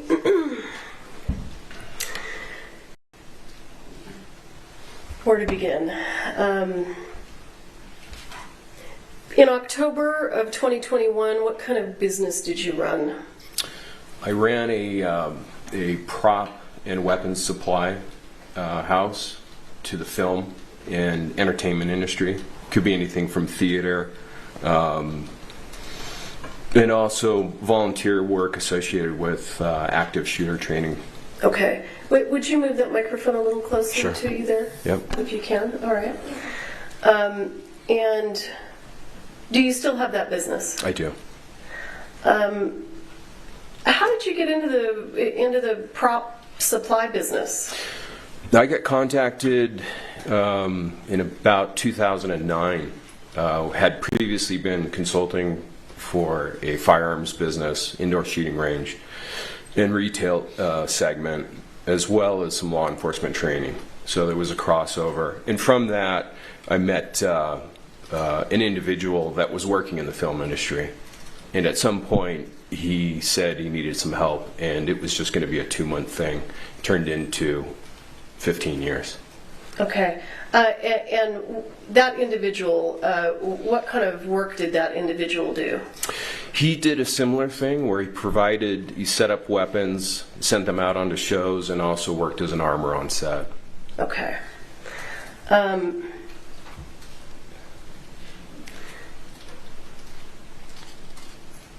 So how long have you owned PDQ Props? It's been about 12 years, maybe 13. Okay. And at some point, sir, did you meet a gentleman by the name of Thel Reed? I did, very briefly. Oh, I was aware of Thel Reed because we were on opposite ends. He was working set on Django Unchained. And I was behind the scenes working with the prop master, preparing the weapons that were going to be used by cast. So I was aware of him then. And then very briefly one day, a prop master brought him into the LA Prop House Arsenal, where I did actually meet him. It wasn't again until about 2018 where we became friends. Okay. So when the two of you became friends, what did Thel do for a living, and how did it relate to what you did? Well, primarily he's, more than anything, he's a gun coach. And he does work set as an armor as well. But something that he's unrivaled in is as being a gun coach. As an armor, he does a fantastic job, or he did back in the day. So he would work set. And on the back end, I would prepare the weapons. For the most part, I work set as little as possible. You say work set, what do you mean? Actually, ending up on a call sheet, being hired by a film production. It could be episodics. It could be any TV show that you might see. Walking Dead, for instance. And then, or it could just be a feature film. Like Django Unchained. And so when you are hired by production, you end up being an employee or an independent consultant for that production. Okay. So working on set was not your thing? Definitely not my focus. Okay. And at some point in time did you and Mr. Reed work on a film together where Mr. Reed was an armorer or a coach and you were the vendor, the supplier? That was, it was 1883. It wasn't a feature film. It was more of a, one-run episodic. And I had been working with Taylor Sheridan's prop master. And who's Taylor Sheridan?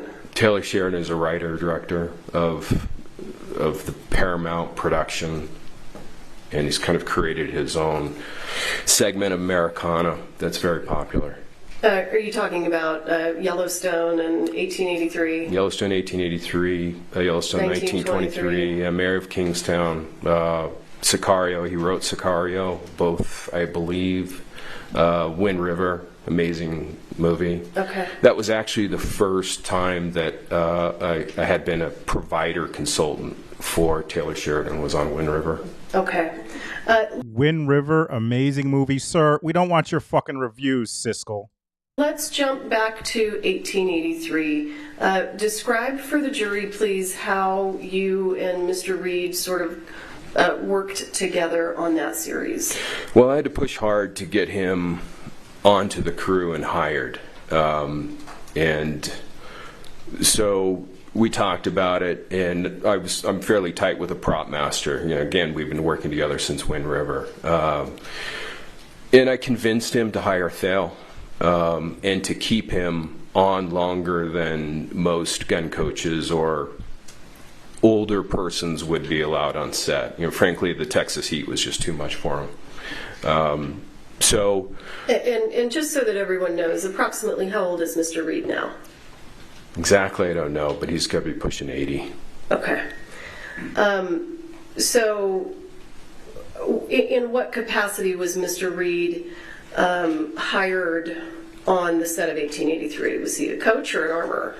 Primarily, he was the gun coach, and he had difficulty with the Texas heat. So I was constantly making sure that he was in an air-conditioned environment, and that's not something that a set on Texas allows for.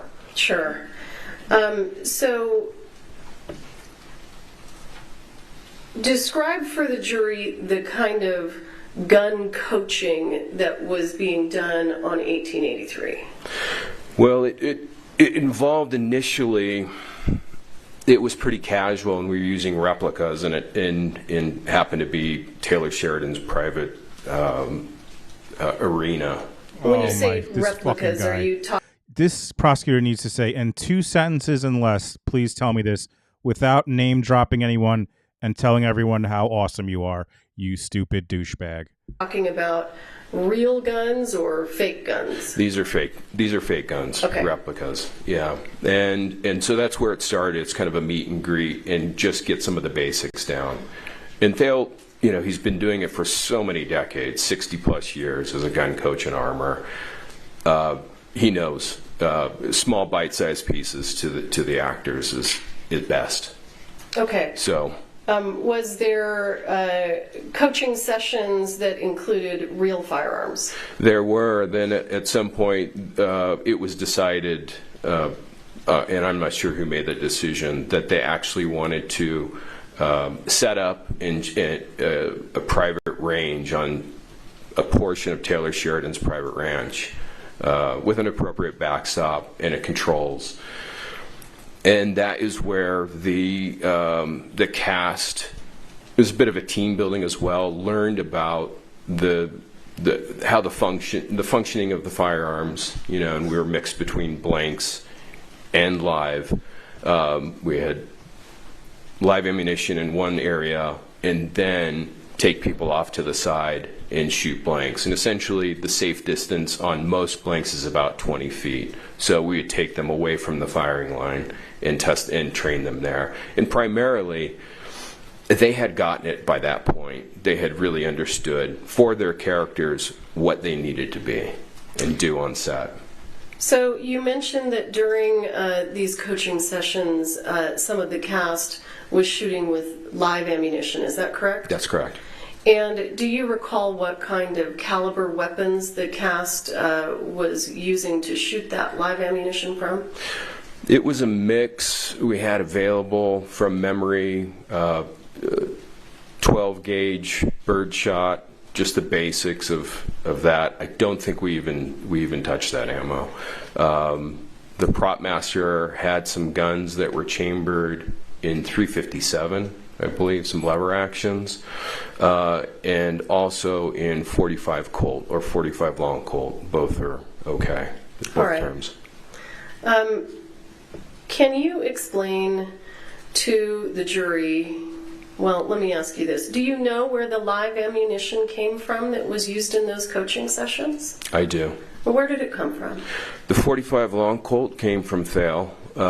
He had a number of reloads that I asked him to bring because at that time it was very difficult to source live ammunition. It was difficult. So he had what turned out to be 325 reloads of .45 long Colt. And when you say reload, what are you talking about? Well, it's once used case. So every case of ammunition starts out as new. And at that point, what do you mean when you say case? The actual brass case. So if we talk about a round of ammunition, there are 4 components to that. There's the yellowish colored brass case, the primer that is pressed into the base of the case. Then we have gunpowder, some type of, could be black powder, synthetic black powder, modern smokeless powder, and then you need a projectile. And so those four components make up a single round of ammunition. Okay, so the the live ammunition that was used for the coaching session was provided by Mr. Reed? Correct. And if you know, I don't know if you do you know where he got it? Yes, he said he got it from Joe Swanson. Okay, and who's Joe Swanson? Joe Swanson is probably the primary supplier of blanks and dummy rounds to worldwide. If you happen to see something go bang in a puff of smoke in a movie or an episodic a television show, worldwide, chances are that Joe Swanson made it. Okay.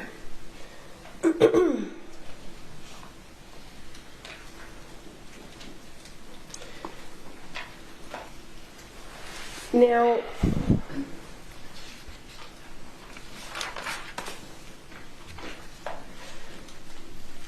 was all of the 45 long Colt live ammunition that was used for the training camp on 1883, was it all used up? No. So can you tell us approximately how much was left over? It was, if memory serves me correct, it was about 125 rounds, roughly. And what happened to that ammunition after you finished training the actors on 1883? Well, that's a little bit hazy. At one point, I do recall that certain things were offloaded from my Sprinter van because they just weren't needed, and that was one of those things. But at some point, it got moved back to Albuquerque, and I've never been able to pinpoint the date. The live ammunition was moved back to Albuquerque? Correct. And specifically, where in Albuquerque was it being housed? It was in a gray bin marked live ammunition, and it was actually in the bathroom. Of where? Of PDQ's location in Albuquerque. Of your business? Correct. Okay. And can you explain to the jury how you would keep,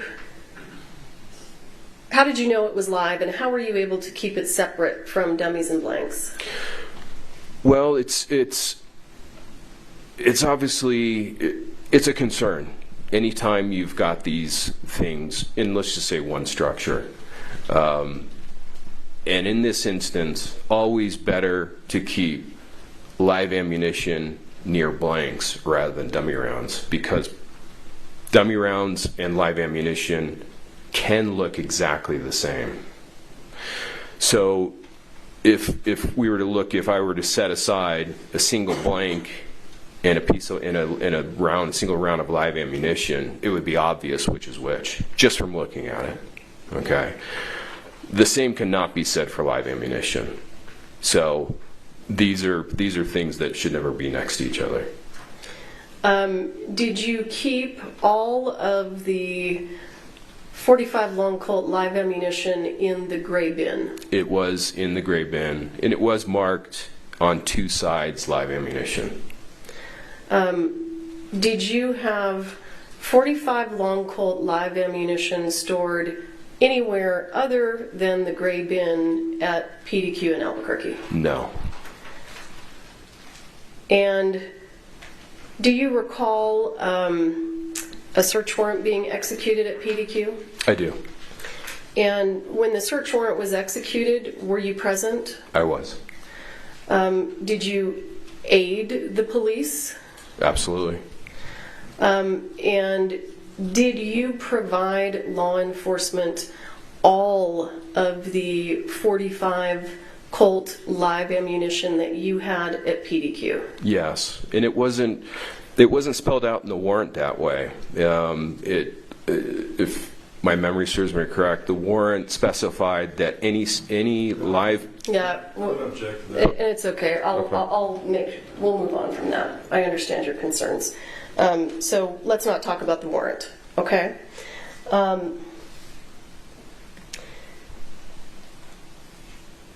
Was there another show that you and Mr. Reed both supplied firearms and ammunition to after 1883? No. So not that I recall. let me, did you supply firearms or, and when I say ammunition, I apologize, I mean blanks and dummies, to the set of a movie called The Old Way? Yes, but that was filming concurrently with 1883. Okay, they were happening at the same time? Yes. All right. So what did you provide? Excuse me, wait. Actually, sorry. Now that I think about it, actually Hannah was wrapping The Old Way, and we were still in pre-production at that point.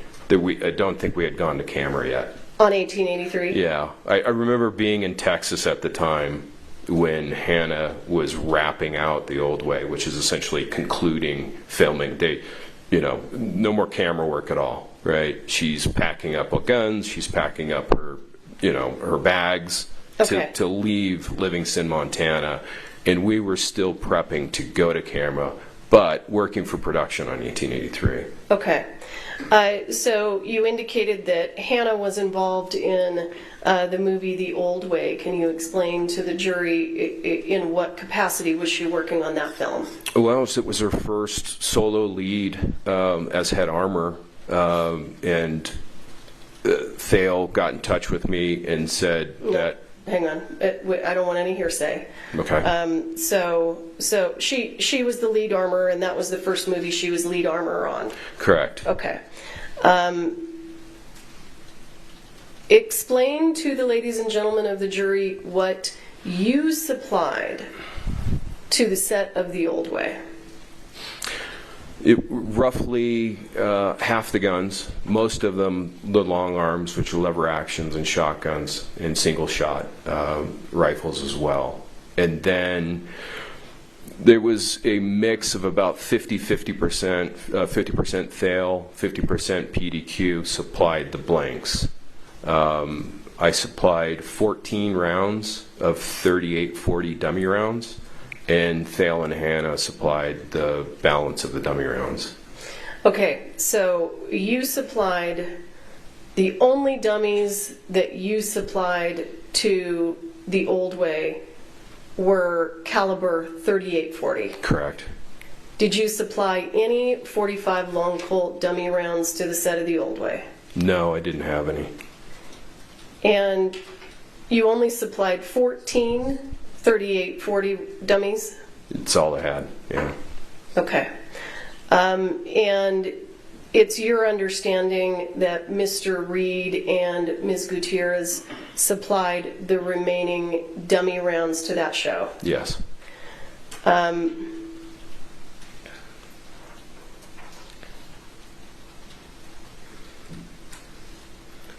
The dummy rounds that Ms. Gutierrez supplied to the set of The Old Way, if you know, do you know where she got them? She got them from Thale. All right.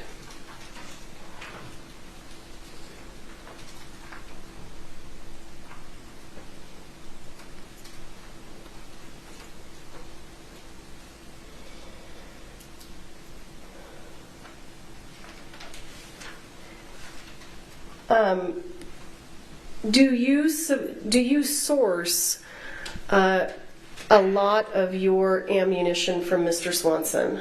100%. Actually, no, excuse me, 90%.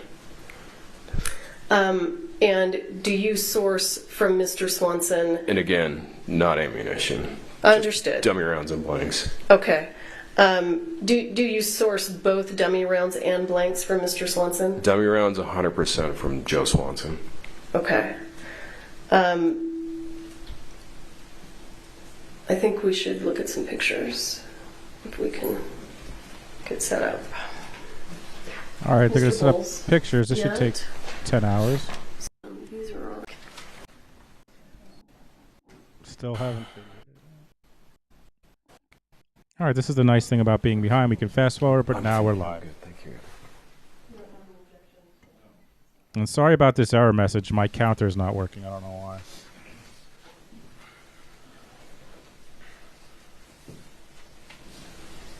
Thanks for being here, everybody. Thank you. Mr. Kinney, do you see the photograph on your screen? I do. Thank you. Have you ever had a box of dummies from Mr. Swanson with that label? No, never. And why would you not have a box with this label if you're sourcing your dummy rounds from Mr. Swanson? Well, 1883 was the first period show that I needed 45 long Colt dummy rounds for. Prior to that, even though we had done a flashback scene with Tim McGraw in Yellowstone, there was no call for dummy rounds, or the prop master sourced them elsewhere. So I just never needed them. And when I did, I needed them by the thousands, not by boxes of 50. And so what happened is Joe Swanson, he asked me, do you want me to package them up? I said, no, there's no point. Right? It's more work for everybody. So he sent them to me in bulk. Okay, and so you never had anything like this in your possession? Never. And let's talk about the dummy rounds that you provided to the set of Rust. Did you provide 45 long Colt dummy rounds to the set of Rust? I did. I supplied a single box of 50 on October 12th. And where did those dummy rounds come from? They had just come off of the day prior from the prop truck in Texas from 1883. So when you took the dummy rounds that you supplied to the set of Rust from the prop truck on 1883, walk us through what you did with them. So the Sarah and Hannah had issues with a couple of guns, and so potentially they needed replacements. There was an issue with the reassembly after cleaning.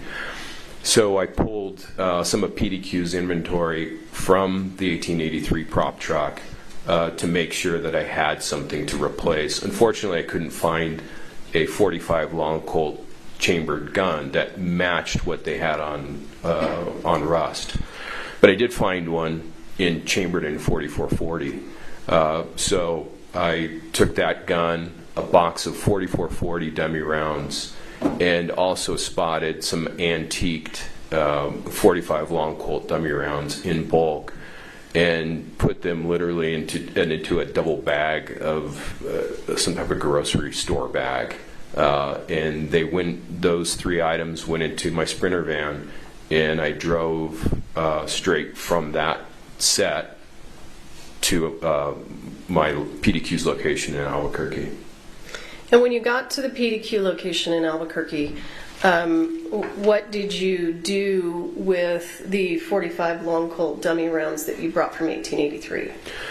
It's kind of an odd thing to say, but because there were probably a considerable amount of money in firearms in the van at the time that were headed back to California, I slept in the van with the guns behind closed gates, but that's just what you have to do. So it wasn't until the morning of the 12th that they were brought into the my place, PDQ's location in Albuquerque. Okay, and what did you do with them when you brought them inside? Well, I got rid of the grocery bags straight away, and I built a small brown cardboard box, and they got poured into there.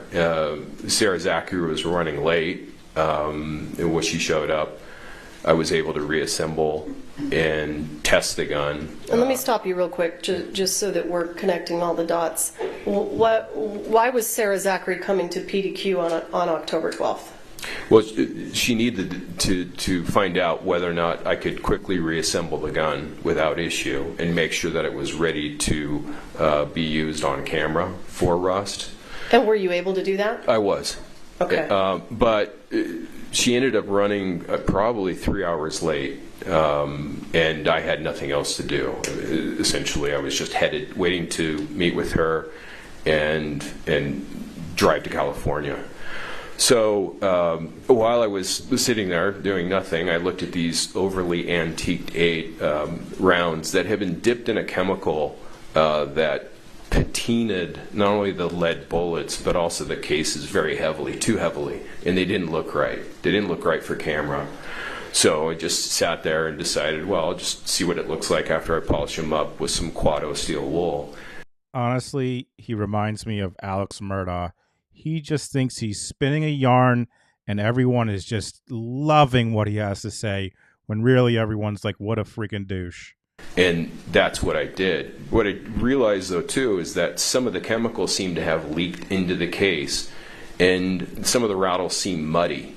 And What do you mean when you say some of the rattles seemed muddy? well, Joe Swanson, for the most part, stopped using BBs inside the dummy rounds because the sound guys could hear them on camera. So if the gun is being manipulated, he could actually hear the dummy rounds rattling around. And there's a number of instances where I can hear dummy rounds in TV and movies where I can spot it, and I'm like, oh, you can hear the dummy rounds rattling. It's kind of interesting. So you are just the best. Oh man, what a brilliant man. To using a single piece of number 2 lead shot, which is an adequate rattle, but it's a little bit muffled.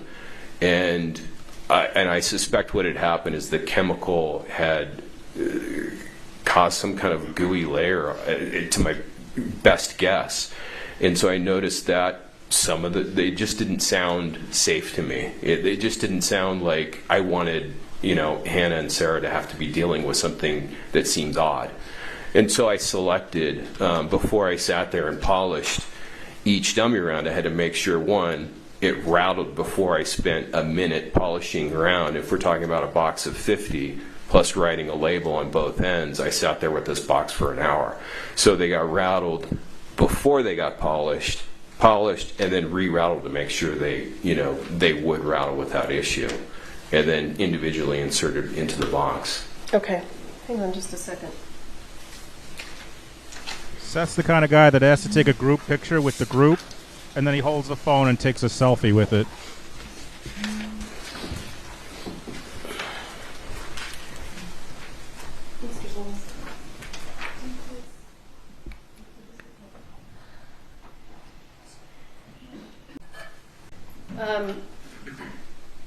Mr. Kinney, I'm going to show you what has previously been entered into evidence as Defendant's Exhibit L43. I'm not going to switch over to the Elmo for this because it requires too many steps and it'll take too long. Do you recognize that? I do. What is this a photo of?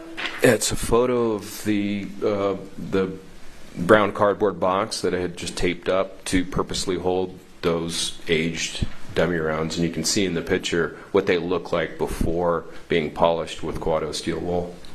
Okay. I am going to show you what has been marked as State's Exhibit 174. There's no objection to admitting this into evidence, and I'd like to publish. All right, States 174 is admitted. You may publish. Mr. Kinney, what is this a photo of? That's the same box. Just it's missing I think I saw some spent blank cases in the box, as well as the Quado steel wool. Okay. So when did you take this photograph? I don't recall.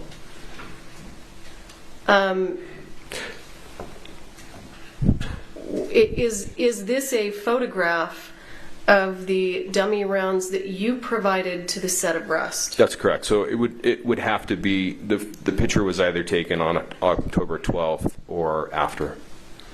Okay. Because that box and those dummy rounds didn't exist until that morning of October 12th. Okay. This guy 1000% in his regular life goes up to like people that work at like retail and restaurants, and he says, he calls them boss. Hey boss, can we get some apps for the table? What do you think about that, chief? Can we get some apps, Hammer? And after I think you indicated that you rattled them, polished them, and rattled them again. Is that right? Correct.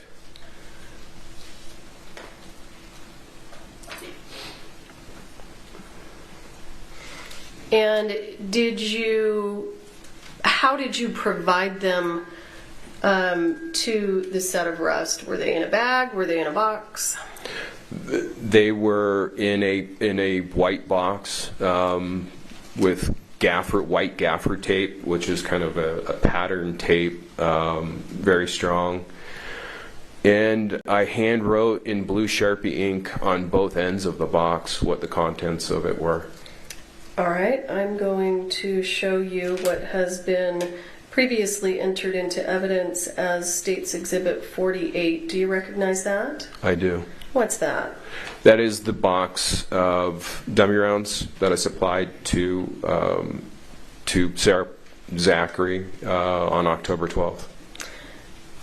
So the dummy rounds that we saw in the box, in the brown box in the previous photo, you took those and you put them into this box. What we see in the brown box with the aged dummy rounds is the remainder, because again, I didn't just take 50 rounds. I took, I would estimate, up to nearly 100 in total. So we've got, this is a box that contained 50 dummy rounds, aged and polished, and the remainder was left in that brown cardboard box. When you're talking about the remainder, are you talking about what's shown in Defendant's Exhibit L43? Yes. And the other photo of the brown box without the steel wool, are those the ones that actually ended up in the box and went to rust? No, those are still the remainder. Okay. I'm going to show you what has been entered into evidence as State's Exhibit 48A. Do you recognize that? I do. What's that?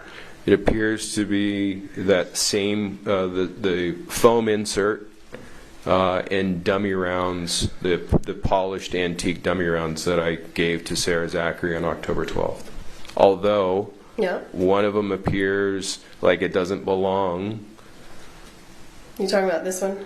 I believe it to be that round. It doesn't look like it's had any aging, and I think I've seen it in other evidence photos where they're laid on their side and it stands out. So, and hang on just a second. Let's do this. Let me show you what has been previously entered into evidence as State's Exhibit 166. What's the round you're talking about? That's it. If we look at the top row, and all the way to the right of the top row, just beneath that, it appears that round is inconsistent. George, show him how he can circle. Seth, this guy 1000%, when you're on an airplane, he's on the fucking phone talking out loud. And everyone's listening to him talk out loud about his jobs, and he's name dropping while he's on the airplane.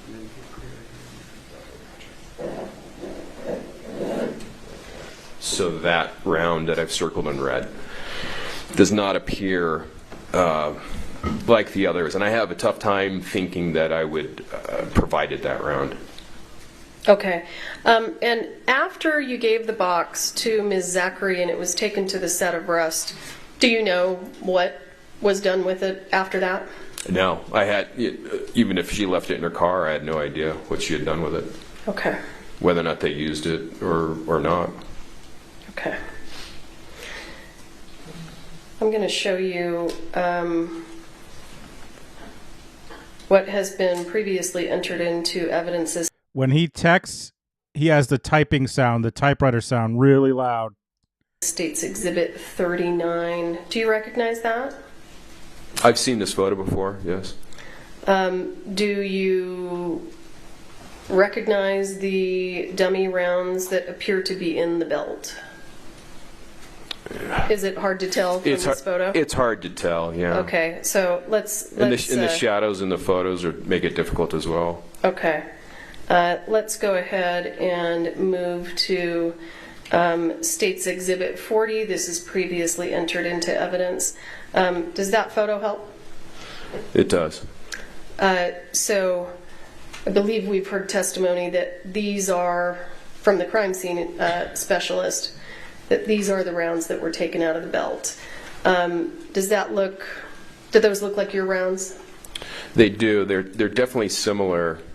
A higher resolution on an iPad would be ideal, but they look very similar. Can I guarantee that those are the PDQ rounds? No. It would be difficult to say. Casually, yes. Court of law, not so much. Okay. I'm going to show you what has been You're in a fucking court of law, you dope! State's Exhibit Sorry, that was 49. Do you see that? I do. And do you see that this photograph has an extra round up here? I do. Are you familiar with what a Denix round is? I am. What's a Denix round? Well, it's a costume round. What's the difference between a costume round and a dummy round? Costume rounds don't rattle. First off, the Denix round that I've found, that I've tested, won't chamber in a gun either. The cast manufacturing seam is out of spec, so even though it says 45 Colt or 45 long Colt on the end of it, you actually can't get it to chamber. Hang on just a second. When you said the cast manufacturing seam, can you see that in the photo? I can. Yep. I'm gonna go ahead and underline it. Okay. All right, thank you. Have you ever had Denix rounds in your inventory? No, because it's something that if it doesn't rattle and it's coming from a weapons supplier, a vendor, it sets a dangerous precedent that we can say some dummy rounds don't rattle. And there is definitely debate regarding this point. PDQ, though, and I have never sent out any dummy round that doesn't rattle, whether or not the primer has been struck by a firing pin. So even if we're talking about, well, we can assume that because the firing pin has hit the primer, it must be a dummy round and there's nothing in it, and that is definitely not the case. There are a number of instances where hard primers will not go off with just one hit of a firing pin. And so we don't know that that's a purpose-built dummy round. Unless it rattles, it's not to be trusted. Okay. And did you provide a Denix round to the set of rest? No. And it's your testimony that the Denix rounds actually don't really fit in the revolver. Is that right? The ones that I've tested do not. Okay. Because of the seam. Because of the seam. And it appears overall that they're oversized, very slightly, but it's enough to prevent them from being inserted into a revolver. Okay. And do you know a gentleman by the name of Billy Ray? I don't know him personally. We've communicated. Yay, Lisa. Let's see if it reads the emojis. That's the best part.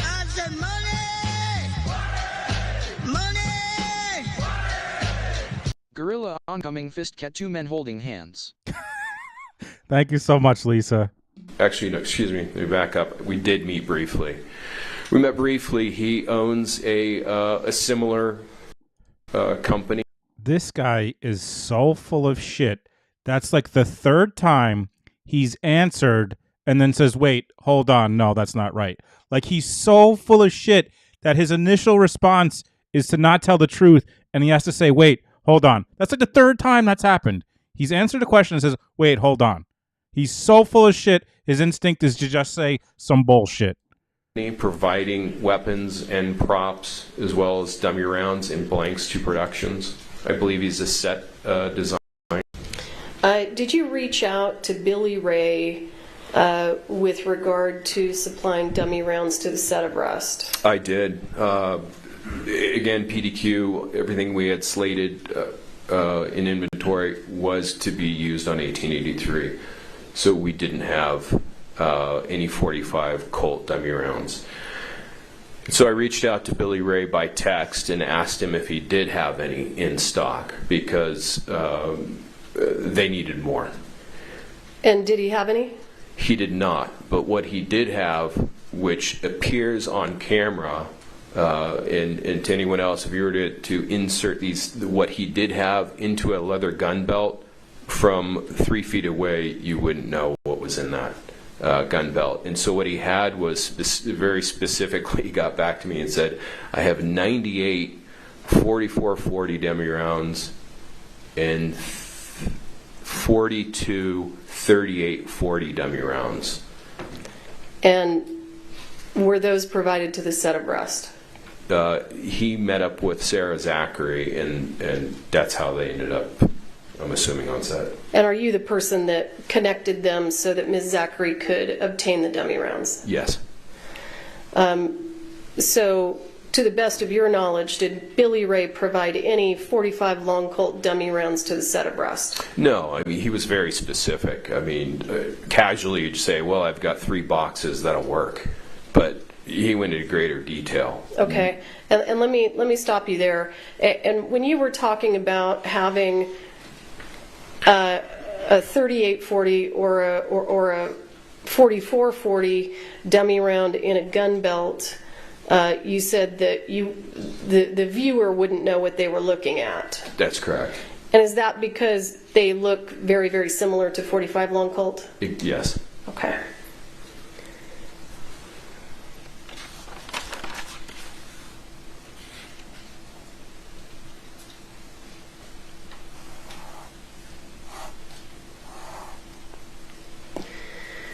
So, in terms of dummy rounds, we understand that you provided some, and we've looked at those photos. You've testified that Billy Ray provided some, and you've explained that to us. Was there anyone else who provided 45 long Colt dummy rounds to the set of Rust? Yes. Who's that? That was Hannah. And if you know, where did Ms. Gutierrez say that she got the dummy rounds from that she took on to the set of Rust? It was the same supply that she had gotten from Thale that she used on the old way. And how do you know that? It was just conversation and text message. She told you? Yes. Okay. I'm going to show you what has been marked as State's Exhibit 175. It's my understanding that there is no objection to this, and I would ask permission to publish. No objection. State's 175 is admitted. He may publish.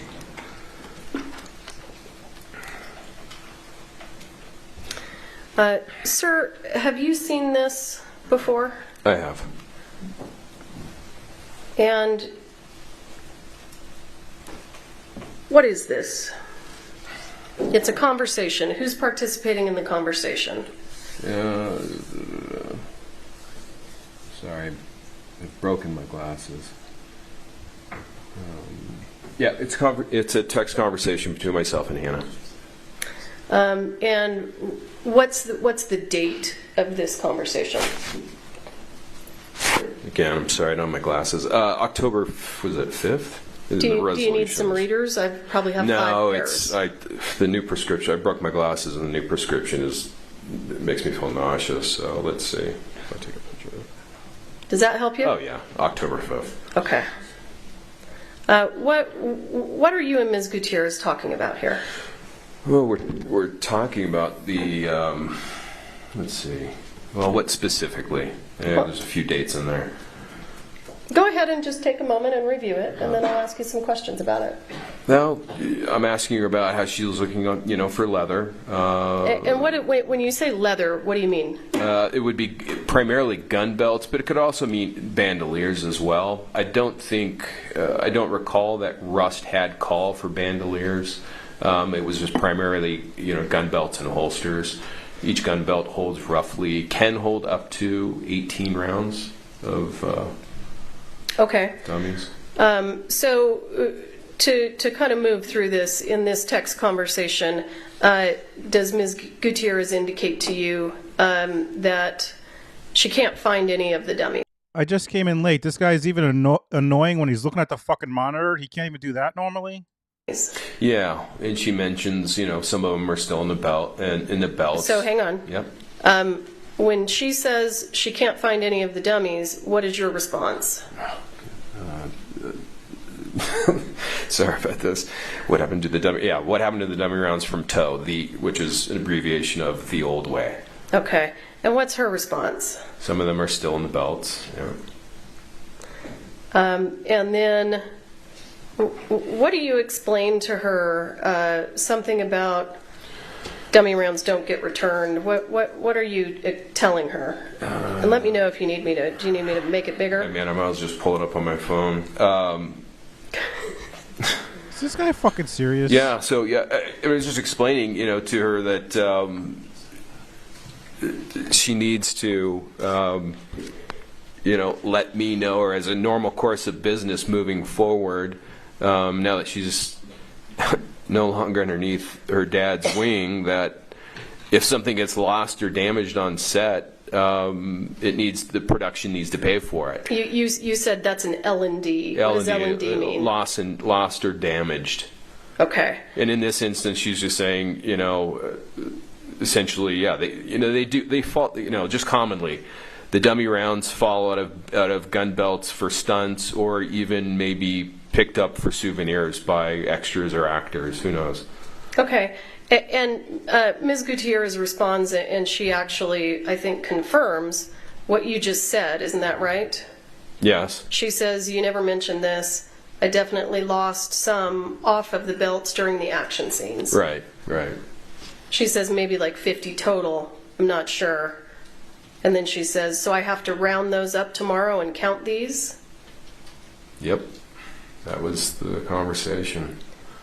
And then does she say to you, you both just send me out to do these things and don't teach me right. Shame on both of you. Yes. Okay.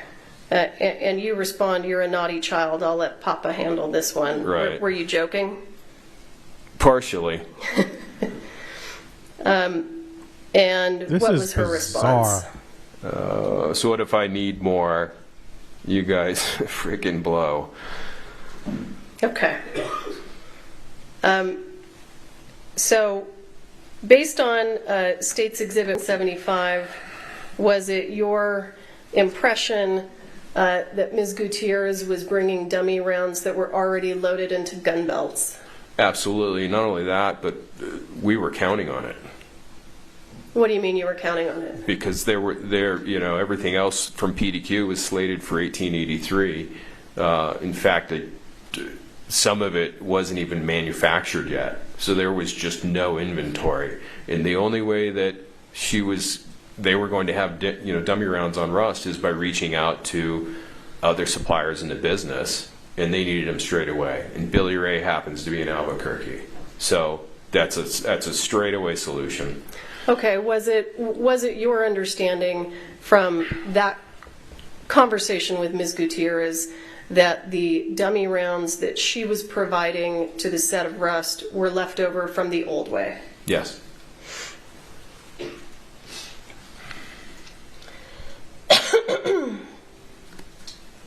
I'm going to take you to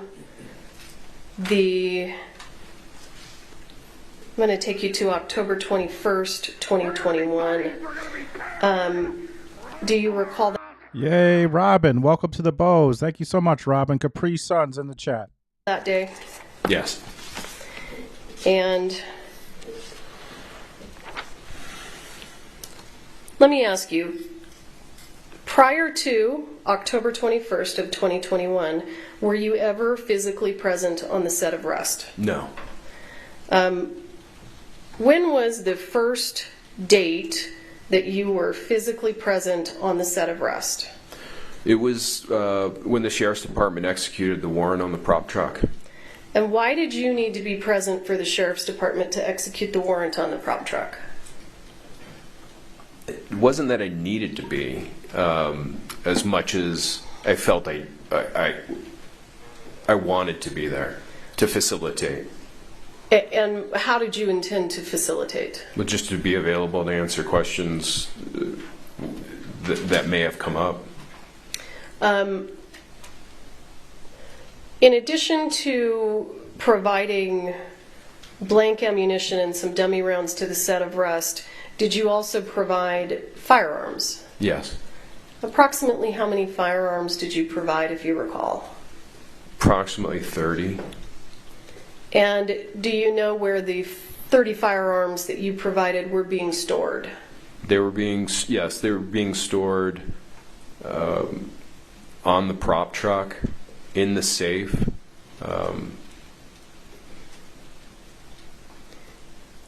Okay. Yeah. And let me ask you specifically, did you provide to the set of Rust the Pieta 45 that became Mr. Baldwin's prop gun? I did. And where did you get that gun from? Those guns came from Pieta's. Pieta's an Italian manufacturer, and they supplied. They have a principal, and I think it's a single importer located in California, and I purchased them specifically for the Rust show directly from their facility in California. And do you know when you purchased that gun, was it new or was it used? Baldwin's gun was brand new, as were I believe it's 11 of the 12 revolvers that were rented to the Rust production were all brand new. So I'm going to take you back to October 21st.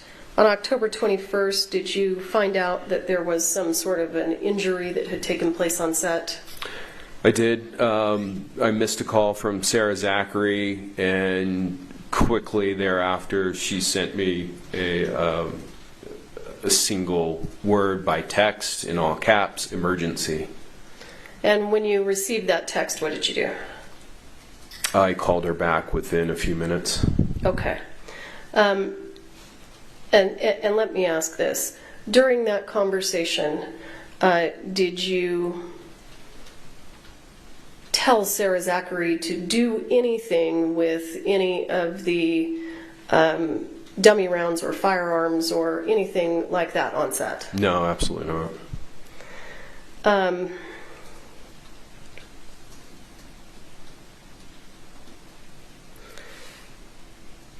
After your conversation with Ms. Zachary, did you call Mr. Reed? I did. I tried several times to get a hold of him. And by phone. Were you ultimately able to get a hold of him? I was. He returned, and I recall texting him as well, and he did finally return my call. Okay, and I'm not going to ask you what he said during that call.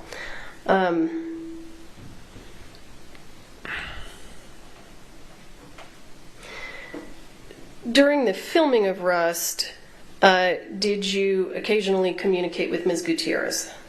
Yes. And was there a time that you and Ms. Gutierrez had a disagreement? The primary disagreement occurred on October 16th. And what was the subject matter of that disagreement without saying what anyone said? Subject matter related to an accidental discharge of a blank on the set of Rust. Okay.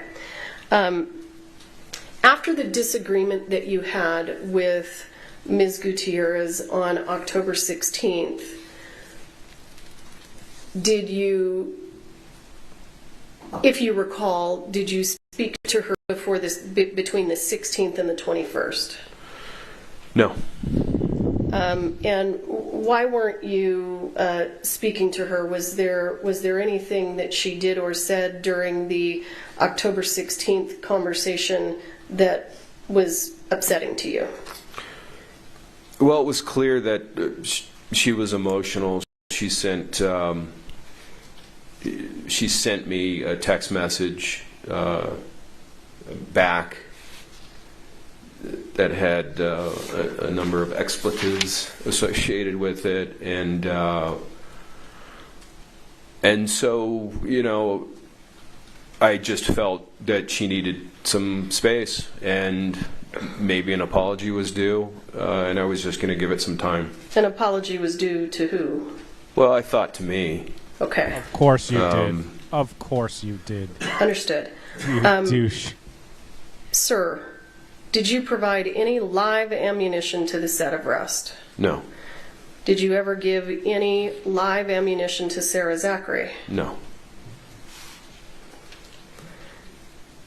Have you seen photos of the live ammunition that was found on the set of Rust? I have. Did you possess any ammunition that looked like that? No.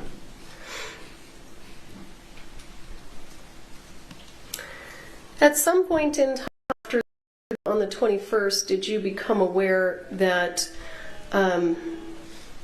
you were perhaps being blamed?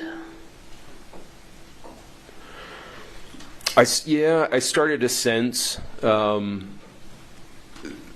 there was efforts to redistribute blame, or the cause of this accident. Was there a morning news show that you watched that? Yeah, I'm gonna object. Time to approach Judge Mom. Hey, B Rabbit, good to see you. This guy's checking his Tinder right now on his phone. Why is he allowed to have his phone out? He shouldn't be on Tinder.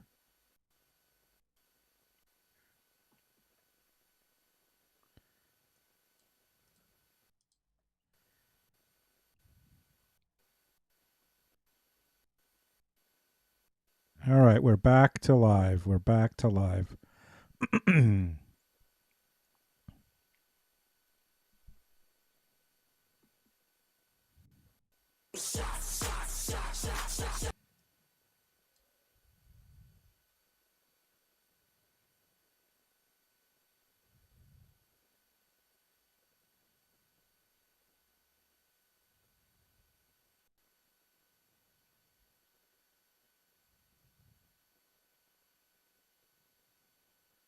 Dizzy says she wants to tell the jury about an interview Hannah Gutierrez did where she said Thel gave her a 45. Hello, Tally Gal. You've missed quite a bit, actually. You missed Becca, who said that Hannah called her up the night to her hotel room, the night after Helena was killed, and said, "Could you take this bag from me, please?" And it was a baggie with a baggie inside it with the green Ziploc. So that was cocaine, allegedly. All right, here we go. Mr. Kinney,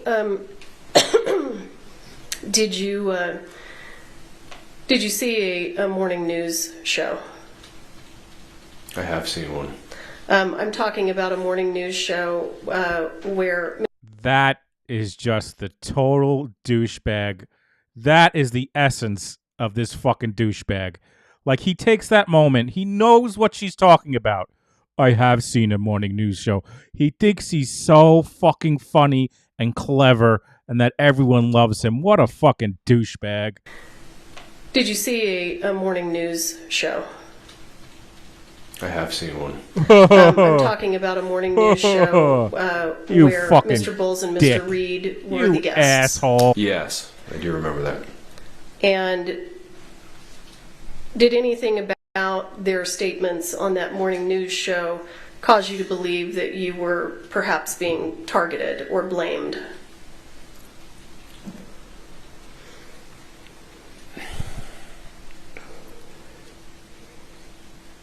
That's difficult to answer.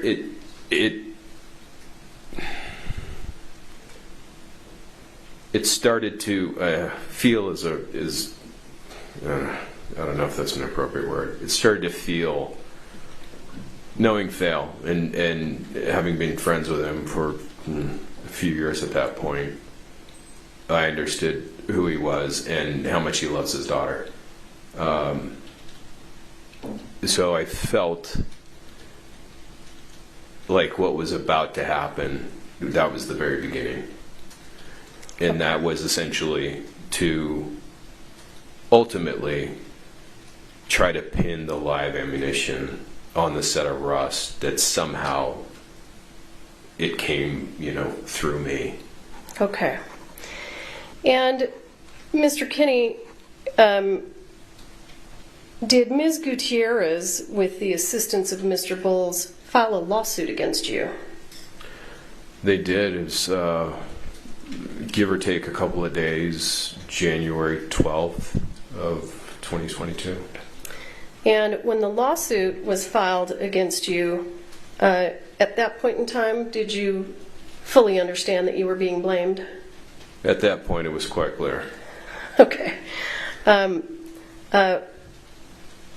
What is the status of that lawsuit now? Well, the complaint... I seriously cannot stand this guy.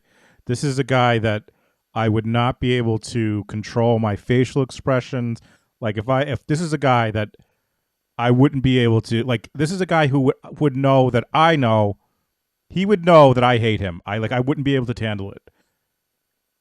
And like he would like leave a situation if like a bunch of us were like friends and like he was introduced, he'd be like, what's the problem with that guy? And it would be because I hate him and I wouldn't be able to fake it. I would not be. He is such an arrogant prick. He just loves himself so much. He's such a phony piece of shit. Oh, fuck this guy. Ugh.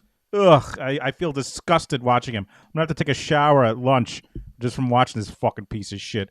What a slime bag. What an absolute fucking... I've seen morning shows. Yes, I've seen morning shows because this is the time that I should try my stand-up material because I think everyone in here thinks I'm hilarious. I'm going to spin a yarn. This joke, everyone here is going to think I'm so funny because everyone loves me and everything I do, they just love. Blech. Ugh. I'm disgusted. I hate this fucking guy. I'm not saying he's at fault. I'm just saying he's a fucking douche. Ugh. Gross. What a gross piece of shit.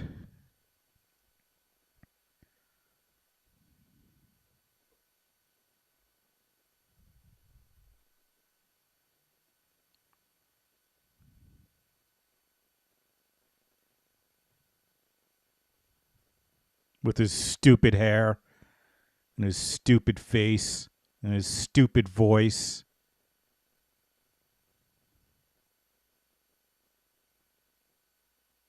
And the fact that he can have his phone out, and I've seen people talking about this, why can he have his phone out?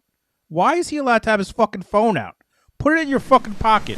Mr. Kinney, was that lawsuit later dismissed? It was.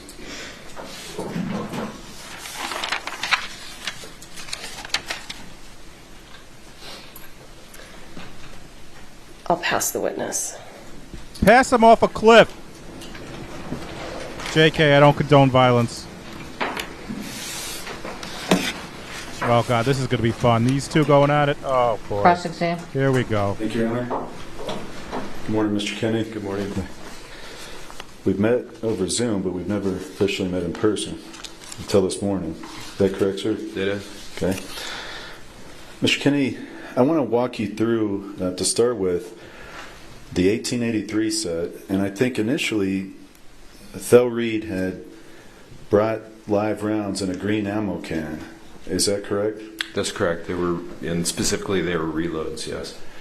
And these were reloads, and some percentage of them were Starline brass reloads. Is that correct? Yes, I think I would just guess a good percentage, roughly 50% of the cases were Starline. Now, I think you described previously that there were three types of bullet characteristics within those reloads. Is that correct, sir? That is. And will you tell the jury what 3 types of reloads there were? So again, if we consider that a round of ammunition has 4 components, and commonly people say bullets, and what they were referring to is a total cartridge, right? But the bullet is actually the projectile, that single component, which essentially is flying towards whatever target. And Thale had brought 45 Colt reloads that were made up roughly of almost equal thirds, you know, and it was a third what are called semi-wad cutters. The tip of that projectile is shaped exactly like a crayon. It has the exact shape of a newly unused crayon.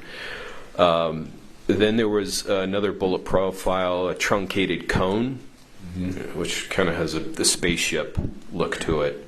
And then there was the more common and typical found heavy grain bullet, which is, I think, probably what most people would assume is a when they do that. It just looks like a lump of clay, and it could be, there are slight variations to those shapes, but it could look like a human head essentially that was circular on all the way around the sphere. Okay, kind of like a rounded kind of. Yeah, and they even with a flat point on them, but they seem to be those round-nosed, flat point versions. All seem to be roughly the same. I didn't see any variations in those, but honestly, I just don't recall. I just remember that there were 3 different type profiles. And the issue that we ran into was that they were shooting both lever action rifles and revolvers at the shooting range, and specifically, I grouped each different bullet profile into separate boxes, and told the guys that were manning the prop master in a live fire armor that they had brought on. And they had an assistant as well, that the semi-wad cutters would not chamber in the lever action rifles. So best to use those in the revolvers, and ideally the truncated cone and then the rounded bullets, those could be used in the lever actions. And ultimately somebody put a semi-wad cutter in one of the lever actions and jammed it up. Okay, well, in any event, there's 3 types of bullet characteristics in those reloads that Del Reed gets from Joe Swanson, correct? That from what I saw, yes. Okay. Now, you all have this live training offset. It's at a cowboy training camp in Texas in 1883, correct? Correct. It was anywhere near a set. It was on, again, Taylor Sheridan had set up a private firing range, live fire area, and no filming was done at that point. Okay, sir. Then after that set, you then retained the ammo can and the remainder of the live rounds that Del had brought, correct? No, I retained the Thale Reed, the reloads from Thale, but the ammo can was sent once the first I saw of what was the contents of the ammo can was actually at the firing range on Texas, and at that point we needed to know how many we had and what variety, because when I opened up the box, it was a jumbled, distribution of 3 different types of bullet profiles. So what I did is previously I'd gotten from Joe Swanson 10 boxes that were flat, brand new. They actually had to be assembled. And I loaded the contents from the green ammo box that Thale had brought into those white boxes. Those white boxes went up to the firing line, as well as the empty ammo can. And the ammo can was being used for the spent brass. Okay. So you did retain some of the reloaded live rounds after 1883 completed? After the 1883 cowboy training camp, yes. And those then made their way back to Albuquerque, you've said, to PDQ props, correct? Yes. And you don't know whether those... Just real quick, because this just occurred to me. You want to know what the most infuriating thing about this guy is to me, other than being a schmarmy piece of shit? After all this happened and up to this point, and for the rest of his life, this guy will never have the thought in his head, man, maybe I should have helped Hannah. Man, maybe if I would have helped Hannah, this wouldn't have happened. Man, maybe I did something wrong with this. He will never have that thought because he's never had a thought in his life that was self-reflective that something he did wasn't amazing. And that's what just makes me bananas. Returned, I think you've stated before, October 21st. You said you were hazy on the date, right? Yes. But we do know that you came back to Albuquerque from 1883 on or about October 11th because you met with Sarah Zachary October 12th, correct? Correct. So when you came back, you brought dummy rounds from the set of 1883 to give to Sarah, correct? Correct. And those were 45 long Colt dummy rounds. Correct. Okay. Now, you had a whole group of dummies on 1883. How many do you think there were? 5,000. Okay. So out of those 5,000, you brought some back from Miss Zachary. And at some point, you can't tell the jury when, those live rounds came back to your place. I've never been able to identify the exact date. Well, you also said on direct they were delivered back. Let me get you the words you used. They were offloaded from your Sprinter van and got moved back to Albuquerque in the bathroom. Is that right? That's correct. Now, when you said got moved, isn't that you who moved them back? Yes. Okay. So, in reality, you drove them back from 1883, and you can't remember that date at all. No. I ballpark it, but it's not accurate. I have an idea of within months or two, or even I can't tell you because I made at least 2 trips back and forth from Texas to Albuquerque, California, back again. I've just not been able to narrow it down. Did you ever go back and when you were sitting down with Hancock in one of these times and sit down with the calendar and try to look at your trip receipts, look at any kind of credit card, try to figure that out? Yes, repeatedly. I've probably tried 3 to 5 times to see if I can come up with a picture of either the space in PDQ space in Albuquerque, something that would indicate when I had brought those back. I've just been unable to. Okay. Now, you said that you brought these back, stored them in the bathroom, and you indicated that could be a concerning situation if live rounds are stored in the same place as dummies. Is that fair? Yeah, that's fair. Okay. And the reason why you said that on direct is that dummies are made to look identical in a lot of respects to live rounds. Yes. Okay. Now, you also had within your place blanks, correct, sir? Correct. Okay. Why would you store live ammo at PDQ at all? Well, I've got, self-defense ammunition. It's Albuquerque after all, and that's enough. I deal with weapons that should not be out on the streets, and I'll do what I have to prevent that from happening. Unfortunately, it's an unfortunate reality. So there is self-defense ammunition, and the remnants of the 1883 cowboy training camp was there, and I, again, don't know the date that I brought them back. Okay. Now, you keep self-defense ammunition. It's because this is a dangerous town. I think that's what you're saying. And you also keep weapons we've seen in pictures that were kind of out in the open. Looked like they were cases. You recall that? From the evidence photos? Yes. Well, you're seeing what I want anybody to see that would break in, if, because again, it's Albuquerque. If somebody were to break in, what are they going to go after first? That's what it's set up as. You don't see in the evidence photos belt-fed machine guns, any machine guns, or a lot of other things that were there that are no longer there.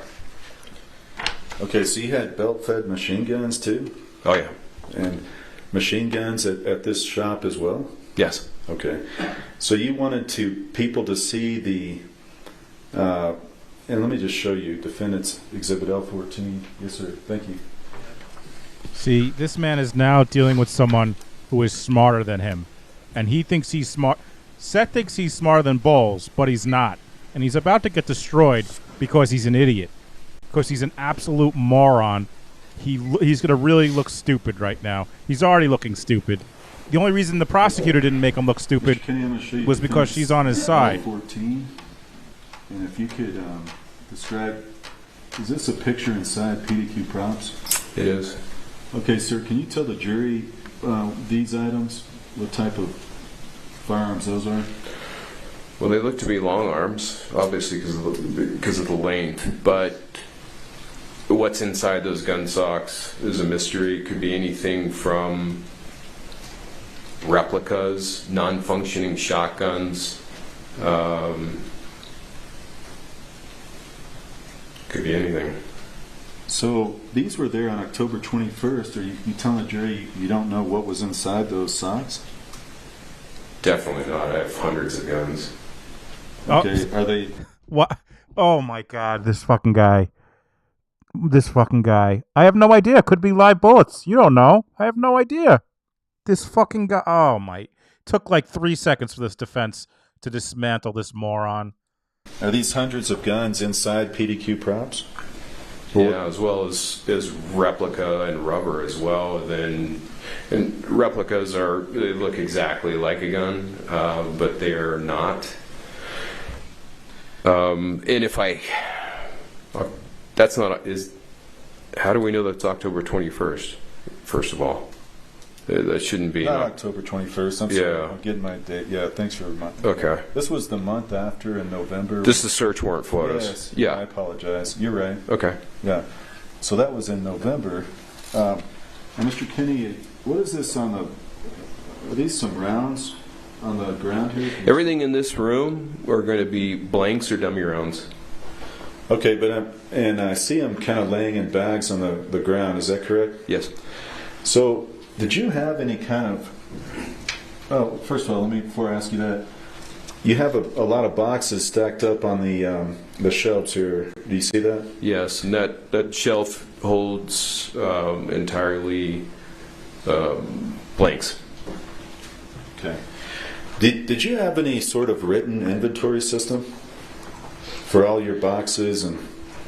Occasionally, I would go through and make a list of what I had. It was casual. What do I need? Joe Swanson would say, "Hey, I'm running off a batch of 223 blanks and or 9mm, whatever it was." And if I was on the road, it would be helpful to kind of have an idea about that. But there's no spreadsheet of inventory. I run a business where I sell bullets, and why would I need inventory? Who needs inventory? Why would I need inventory? Just take what you want. Okay, and when you say casual, was it written on a piece of paper? It was 8.5 by 11. I would end up with 2 or 3 8.5 by 11s, because it's not only, we're not just talking about 9mm, right? We're talking about 9mm that is going to be what we use in the industry, anything from a solid plug load. And in a solid plug load, you can have 10 variations. And then we have 1/8 flash, quarter flash, half flash, full flash. So you had to know what your inventory is by memory for the most part. And occasionally, if inventory got too high in one area, I'd say, well, definitely don't. If Joe says, hey, do you need any of this? Respond no, because it just doesn't make sense from a small business standpoint. And you said inventory through memory. I'm going to show you defendant's L16. It's just one example. Were you able to remember at any given time each number of each of those types of boxes? Well, if I'm handling it on a daily basis, yes. Deficiencies mostly. Well, and for example, when you have to invoice, like the Russ said, do you have any procedure that kind of tells you how you're going to invoice that? Typically what I'll do is very quickly, usually movie productions, television productions are last minute, and oftentimes the invoicing comes a week or two after the service has been provided. And so oftentimes I'll quickly jot down what it is that's being sent, take a picture of it, and oftentimes things go, if they're shipped, everything goes overnight. So it's a last minute kind of business. Okay. Your Honor, may I approach? I'll show this. It's a last minute kind of business where I have no idea what's going where, what's going when. I just, whatever, dude. Sir, I'm going to approach and show you defendants EE and FF. And I'll ask you if you recognize these two documents. I do. You need readers? No, that's okay. Yep. What are those documents? This is an invoice made out to Russ Production with Sarah Zachary here as well. And can you look in the back of the one you just looked at and see what the sticker number is? On the back of the page, just flip it over.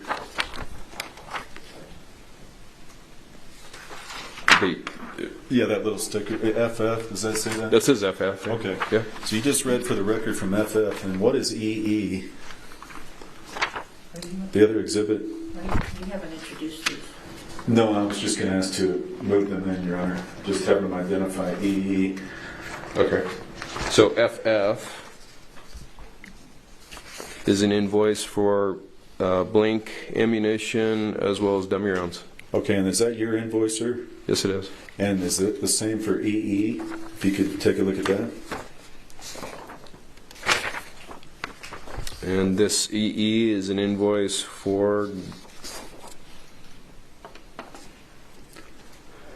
guns, replicas, rubber guns, gun bags and socks. Okay, and not get into the contents. You just recognize that, do you not? I do. Okay. Yep. I would move for the omission of those two exhibits. No objection. EE and FF are admitted. You may publish. Thank you, Your Honor. Defendants. Yes, Irene. He's going to go home and watch this over and over. So, Mr. Kenny, I'm first going to show you because he thinks he did EE, awesome. And you were just telling the jury. Can you just summarize this and don't go into every item? Sure. This is the gun, replica, and rubber invoice to the Russ Production from PDQ. Mr. Bowles, hold the exhibit real quick. Can we approach one? Yes. Oh, we got an approach hole.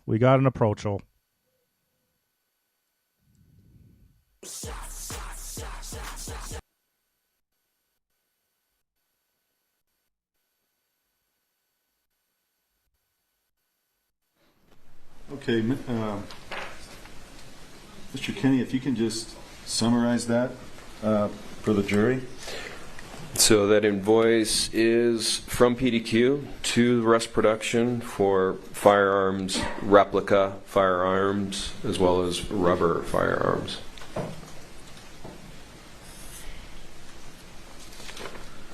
Okay, and now I want to show you, and this is what and the one we just saw, this is what you supplied to Rust, correct? Correct. Okay. Now I want to show you. I don't have a comment of the day, but if I did, this would be in the running. He will believe he did well because of brain damage from exposure to self-importance. Hey, Mona, winner, chicken dinner. Defendants FF. And if you can summarize this document. It's a invoice from PDQ to Russ Production for blanks, blank ammunition as well as dummy rounds. Okay, and then if I want to show you the second page of that, and what does that say on the second page? It says dummy rounds 4440/45 LC long Colt and 12 gauge. So is this the line where you invoiced for those 45 long Colt rounds? It is. Okay. And so you put this together in a group with the other types, correct? Yes.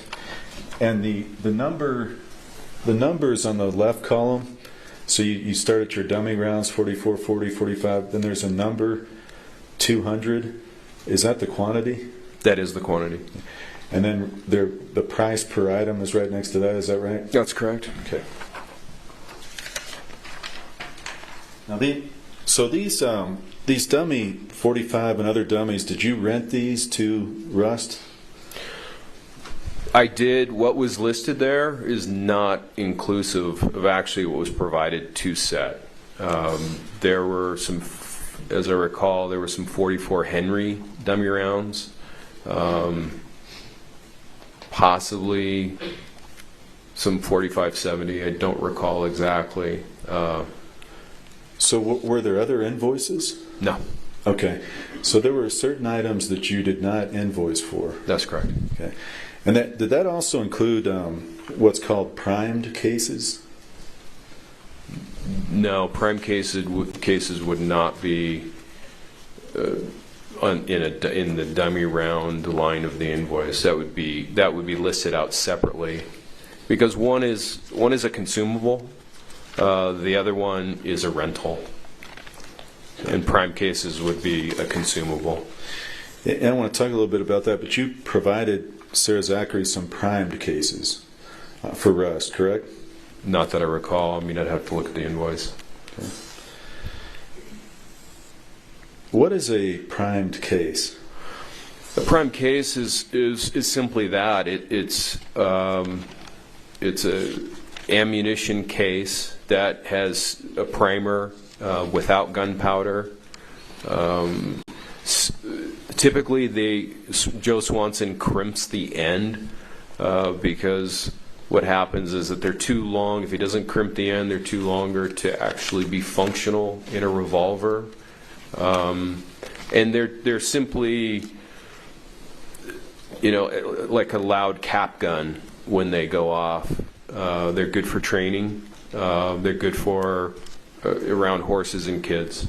And certain armorers will rig them up in theater as well. Live theater will use them with talcum powder for an effect with minimal noise and also for close proximity. Do you recall telling Detective Hancock when you interviewed with her that you had given a number of prime cases to Sarah, and it will be interesting to see what color primers they have? No, I don't recall that. If I showed you your interview transcript, would that refresh? It would help, yeah. Okay. It's page 32. Want to reiterate, I am not the nose whistler. My mic is on mute when I'm not talking.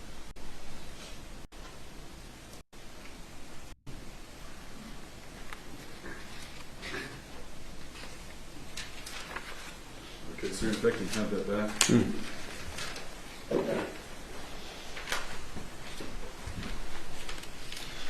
Did you indeed tell Detective Hancock that you had given a number of primed cases to Sarah? Well, it's interesting because it says prime cases, and that I would have said primed. I never say prime cases. It just sounds like you're ordering some off of Amazon. So I don't recall that conversation. I don't even know what I'm referring to in that conversation. That's the most honest answer he's ever said. I don't even know what I was talking about because I never know what I'm talking about because I just spew bullshit all the time. Well, do you recall that there was discussion about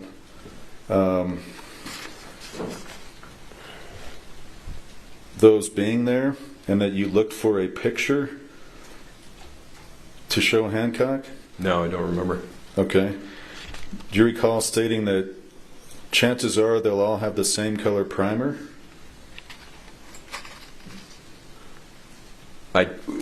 This conversation, I just don't remember the particulars of this conversation with Detective Hancock.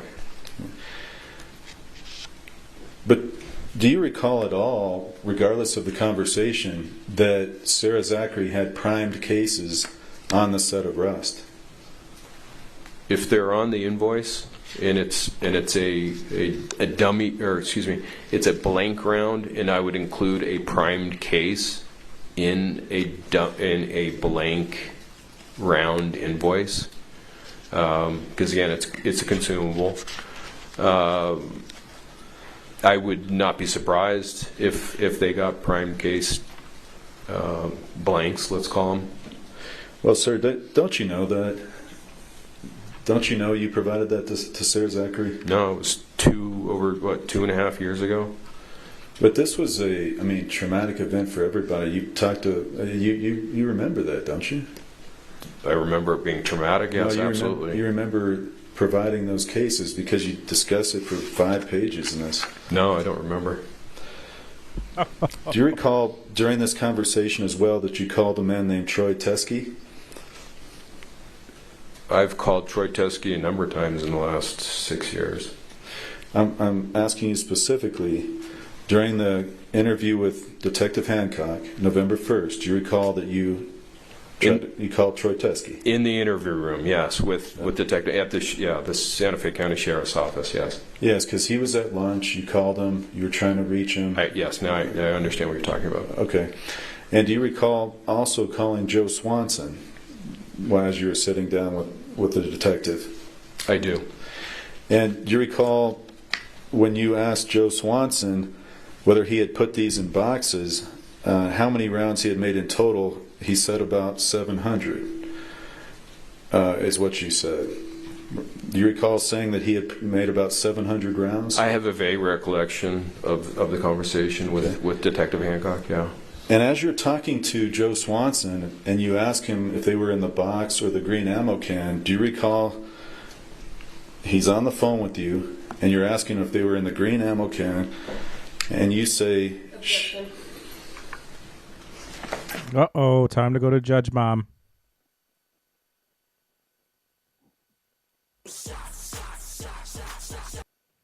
Jeez, was that just like way louder than normal?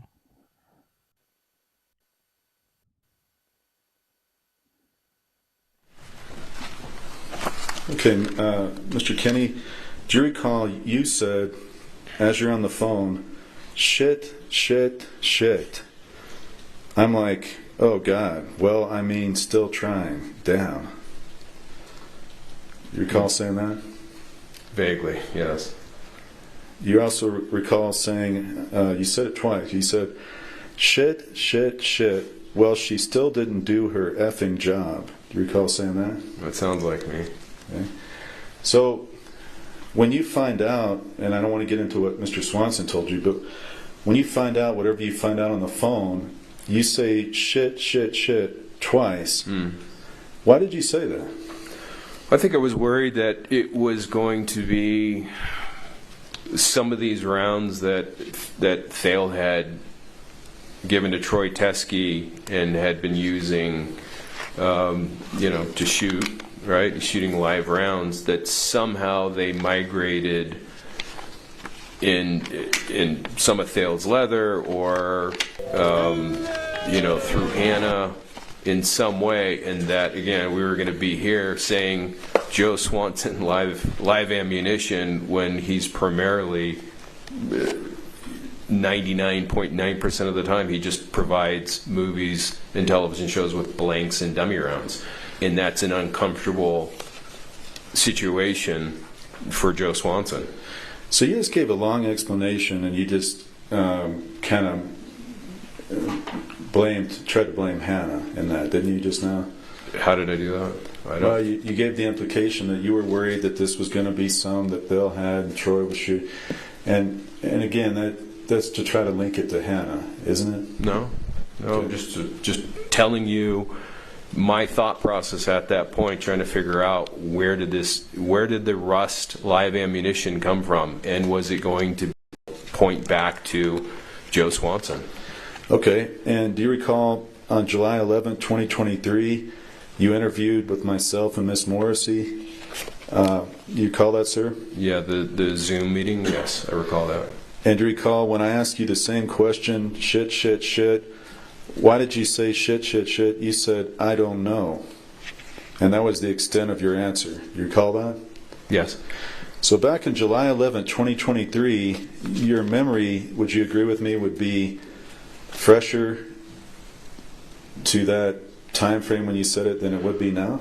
Well, not if I had reviewed things or something else jogged my memory of that event, or because it was an emotional time, and that I found that largely when things are emotionally charged, there kind of needs to be some kind of gateway between the present and recollecting how I felt and the way things were at that point in time. This fucking guy. And I understand, but would you agree with me? You gave a different answer on July 11th. I don't know than you do today. Well, I don't know if I don't know is really an answer, other than at that moment in time after us discussing it, I hadn't thought about saying shit 4 times in an interview with a detective. The rounds, again, that went to 1883 came back at some point to your place. Again, some of those reloaded rounds from Joe Swanson were Starline brass. So the 1883 cowboy camp, training camp, just to be specific, yes, some of those Thale Reed, Joe Swanson reloads came back to PDQ in Albuquerque. And as well, some of your dummy rounds also were Starline brass, correct? Correct. And they had nickel primers? Correct. Okay. And the live rounds found on set that were Starline brass also had nickel primers, correct? On the set of Rust? Yes, sir. From the evidence photos, yes, those were nickel primers. As well? Yes. Okay. And in addition to providing replica firearms, did you provide rubber firearms to the set? To the set of Rust, yes. Okay. Did you provide over 3,000 rounds of ammo? I don't know what the total of, if we're referring to blanks. Blanks, yeah. Yeah. I don't know what the total is of blanks to Rust. I've never totaled it out. Well, other than the invoice, that would have been the only time. Okay. When you would get a request from Sarah Zachary for additional rounds that were needed, would she come pick those up from you at your place? I think once the initial supply of blanks and firearms were provided to Sarah, there was only one other occasion that I can recall Sarah coming and getting anything for Rust from me, which was on October 12th. Okay, and do you recall Sarah and Hannah coming before Rust started to your place? I do. And at that time, didn't you give Hannah her leathers, as well as firearms and ammunition? I vaguely recall that, that she got that done. Because, in fact, Hannah had mailed you the leathers back from the old way at the end of that set. You recall that? Yeah, she had shipped everything from Montana to me in Texas. And so when you received those in Texas, and the leathers and everything else, you brought them back to PDQ Props? That's correct. They the leathers were in the same box. They never got pulled out. The replica firearms did get pulled out, but the rest of the leathers remained in the box. Okay, sir. Then you gave that to Sarah and Hannah for their use on the Rust set. Is that fair to say? Well, whatever she was going to do with it was up to Hannah and Thale. Okay. But do you know they got used on the Rust set? I don't know that. I can assume that's that's where that leather went to. Okay. Now I want to ask you some questions about the dummy rounds that you answered earlier. You did indicate that dummies that do not rattle can be dangerous. Is that right? Dummy rounds that do not rattle are not dummy rounds to me. Okay. And I think you said because it is dangerous when an armor is trying to figure out, maybe in a high-speed environment, maybe things are going on, you're trying to distinguish between a live round and a dummy, and it will not rattle. It doesn't rattle. Didn't you describe that as being a dangerous situation? Well, certainly, because it's like a firearm that you can't check is unloaded. You have to assume that it's loaded or that the round is live, and it's not a dummy round. Yes, sir.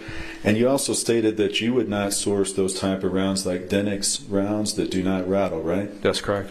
And it's one of the things you said that you would not be in favor of having a mixture of dummies, some that rattle, some that don't. That's a dangerous situation, isn't it? Well, I work with prop crews a lot. They're not specialists, they're not armorers, but they are charged with the responsibility of having gun belts and dummy rounds on set. And if they get the idea that dummy rounds don't necessarily have to rattle, bad precedent, deadly precedent. It sets a deadly precedent, and on this set on Rust, you're aware that there were those types of a mixture of different types of dummy rounds, are you not? Well, I wasn't aware of that because, well, you weren't before, but you are now, having reviewed the pictures. Yeah, the Denix round is a costume round that doesn't rattle. Okay. So after you reviewed the pictures from set, you're now aware that there was a dangerous mix of types of dummies, some that rattled, some that didn't. Well, a Denix round is not dangerous. It sets a dangerous precedent. Okay. You know. And I'm not saying you can fire it.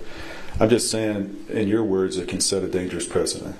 Yeah, it's not an ideal situation, not at all. Okay, sir, I want to talk about your interactions with Detective Hancock in this case. When the case started, do you recall you had a meeting or call with her maybe the same day as the shooting incident? No, I don't. With Detective Hancock? Yes. On October 21st? Don't recall it at all. I don't think it happened. Okay.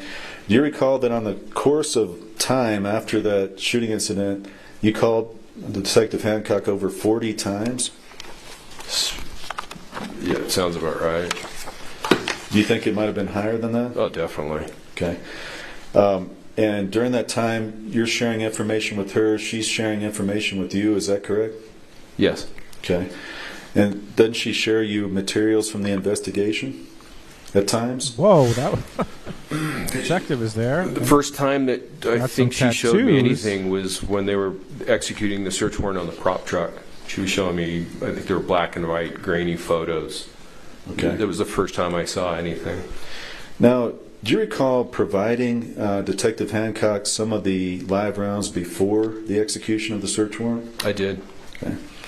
So you provided her some, and was that in a bag, or how did you give those to her? Well, interestingly enough, they came from that jammed lever-action rifle, and they happened to be the semi-wad cutter live rounds. They were in a small Benelli shotgun choke bag, and I had written on there in black ink live, and there were between 5 and 7, I believe, that I gave her. Okay. And you volunteered those to her, and she took them, then they came to search after that, is that right? That's correct. Okay. And again, there was a month time frame or so, roughly, between the shooting incident and that search of your place. Yeah, I believe it was over a month, because it was after Thanksgiving. So, yeah, over a month. Did you have any inkling or thought that they were going to come search? No, not at all. Even though you had been in contact with the detective and other people before that? You knew they were investigating? I knew they were investigating. I had no reason to believe that they would be executing a search warrant on my business. Now, did you provide your DNA to Detective Hancock? No, I did offer it, though. You offered it? Yes. And they did not take you up on that? That's correct. And they did not take your fingerprints either, did they? Well, my fingerprints are in the system already. If you're a federal firearms licensee, that's just part of the licensing, is that your fingerprints go into the digital federal system. And I understand that, sir, but my question was, did they take your fingerprints? Again? No. Okay. Well, they didn't take it the first time. That was somebody else. That's true. Okay. Now I want to ask you a different topic. After this, you were asked on direct if after this October 16th accidental discharge, you had had an argument with Miss Gutierrez Reed. Do you recall that? By text message, yes. Okay. And you recall after that you wanted to fire Miss Gutierrez Reed?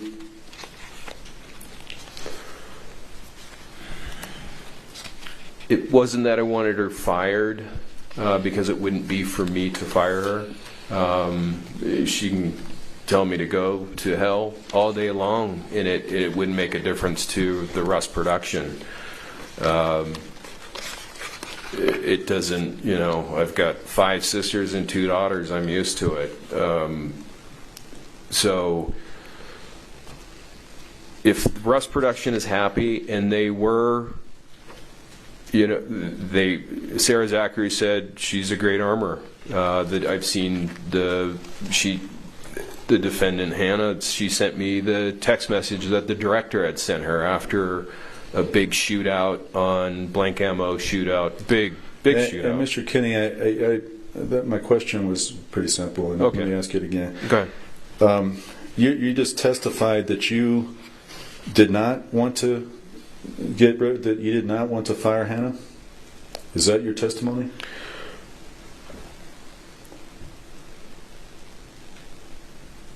It's not that I wanted her fired. She was doing a horrible job at props. That was an issue. Okay, you answered my question, and I just want to know, it's a real... I had mixed feelings about it, and I think that's why, in fact, I reached out to 2 common friends with Thale, saying this is the situation, Okay, well, do you recall in your interview on November 1st stating she was just being an idiot? I wanted Sarah to get rid of her. Collectively, yes. I mean, even now, frustrated with her, but at the same time, understand, what she's up against. So it's a mixed bag of emotions, and ultimately was not my call. My question was did you remember stating that? Oh, yeah. Okay, that's what I asked. Now, P is getting so sick and tired of him. This is what it's like dealing with a fucking narcissist. You can't get a straight answer. He's done. He can't do it. He's so mad at him, but he has to. Oh, this guy's the fucking worst. And a liar. Do you also recall in the July 11th interview stating, well, I wasn't going to work with her again in the future.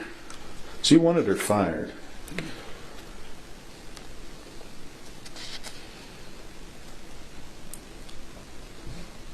There were some mixed emotions and in the situation. If I really wanted her fired, I could have gotten her fired. Let me ask you that: if you could have gotten her fired, you could have talked to somebody on set. Who was your contact on set? It would have been. Well, Gabrielle Pickle was actually Angel Nijum was my first contact with production at Rust. And then it was Gabrielle Pickle, line producer, unit production manager Ro Walters. Those would have been the ones to fire her. Sarah Zachary was willing to work with Hannah and get the movie finished. And counsel approach. Yes. I could have got her fired because I'm an important person and people listen to me and people love me. So I could get anyone fired on any set because I am important and everyone loves me. I'm Seth Kenny. Okay. Why don't we see you back here at 1 o'clock? Please don't talk among yourselves or anyone else about the evidence received here in court. All rise. I'm pretty sure the judge just got sick of him and she needed to take a break. This fucking guy is the worst. He is the worst. Oh, I'd be smiling. Hannah's smiling. She's like, I look like a saint compared to this fucking guy. This is a good day for me. Another state's witness that's a fucking mess. An absolute fucking mess. Look at this guy. What a piece of garbage. What a self-important blowhard. Ugh. Disgusting. Everyone in that courtroom has a bad taste in their mouth. Everyone in that courtroom except for him. He is thinking this has gone wonderfully. He thinks this is amazing for him. Ugh. Blech. All right. Lunch is all right, Donnie. I'm going to open Donnie's box if you want to stay. Time, babe, you're here? Hey, everybody. Long Nope. times. See Jesse ya, Weber Jesse. here. Thank you so much for watching. See ya. You don't have to do anything, but Donnie wanted you to be here. All right. All right, Donnie. Here we go. Donnie sent a box, folks. Hold on. For folks who are new to the channel, Donnie has sent some pretty epic boxes. By the way, if you're not staying for the lunch, if you're not staying for the box, we will be back at 3 Eastern in 1 hour and 8 minutes. For folks just wondering if you're not staying for the unboxing, it will be back. I'm going to start a new stream after I open the box, which will be in 1 hour and 8 minutes. All right, here we go. If you've not been here for a Donnie unboxing, you're in for a treat. Donnie sent a box. It's 22 pounds, which he said was small. And to be fair for Donnie, that's a small box. He sent boxes that are like 30 pounds or more. Here we go. Got to play the sound effect. Here we go. What's in the box? What's in the fucking box? All right, here we go.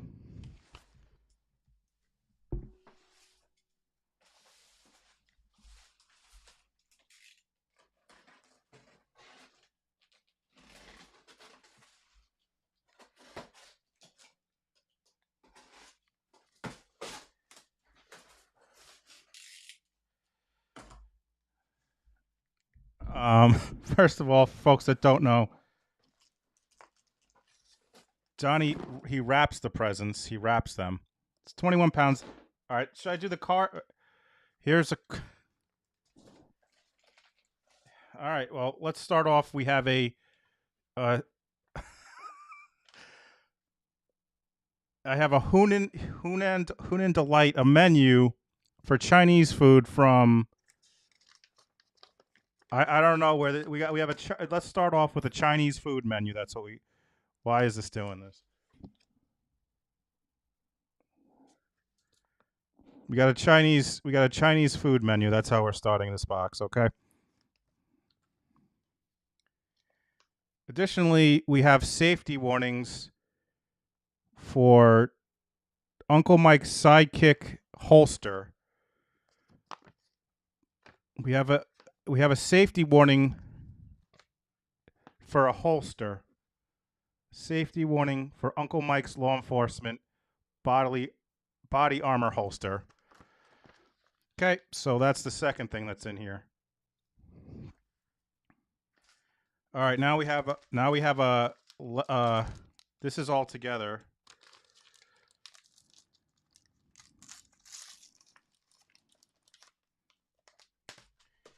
All right, this says from Mr. Neil Diamond.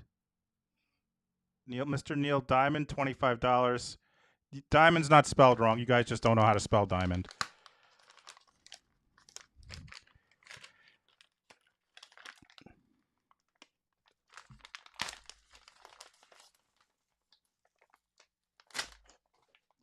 All right, so let's see what's in here. It says... Who there also staples his monies? Who there also staples his money? Oh, for playing the song. Penny's in here now because she smells something. So there's stapled money here. There's 10, 15, 20, $25 stapled money for playing Donnie's song. Thank you so much, Donnie. Thank you, Donnie. There's $25 for stapled money. And a Kit Kat bar. Chocolate frosted donut Kit Kat bar. Thank you, Donnie. You know I love Kit Kat bars.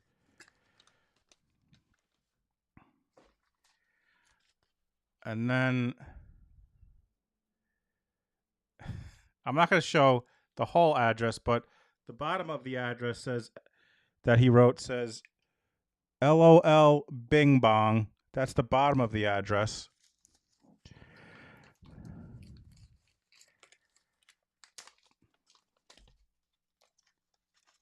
There's something in here smells like perfume or something. It's a very strong smell.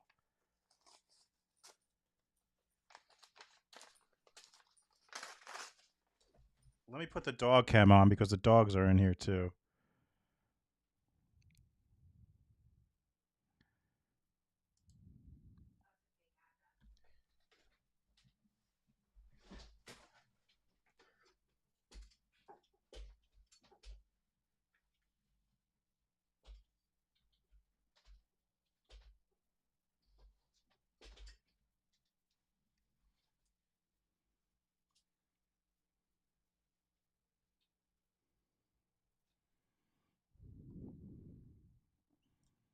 So now you can see a dual cam. There's my basketball shorts you can see. All right.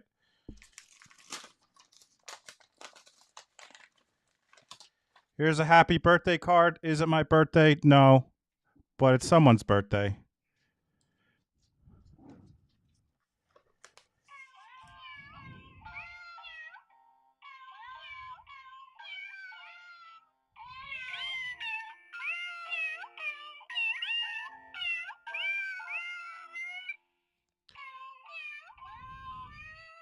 So Donnie sent back the bumper sticker I sent to him in this card. And this says J. All right, there's more stapled money in here. Jeez, Donnie, 20, 40, $55 stapled money from Donnie. And this says, Dear Jay, your new laser is in the same box as Shannon's gift, is also in there. It's a half-ski split box. One for Janet, one for Jay, one for Shannon. It's a half-ski split box. Thank you again, Donnie. This is very kind of you. Let's see what this is. Donnie,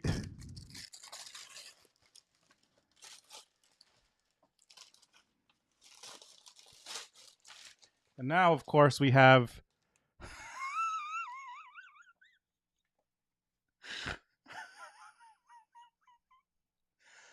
all right. If you're new to the channel, I once told a story about that. It's annoying that I get hairs that come out of the top of my nose, like the top of my nose, and I have to tweeze them out. If you're new to the channel, you might not have know that, but I told a story that Donnie always remembers everything I say.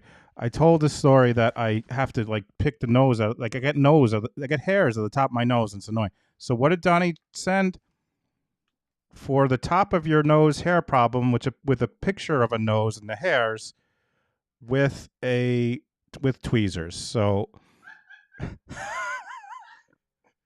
thank you, Donnie, for the tweezer for the hairy nose problem. Thank you, Donnie, for the top of your nose hair problem. Thank you, Donnie, for that tweezers. So if you're new to a Donnie box, they're an adventure. It's an adventure opening a box from Donnie. So all right, let's see what this is.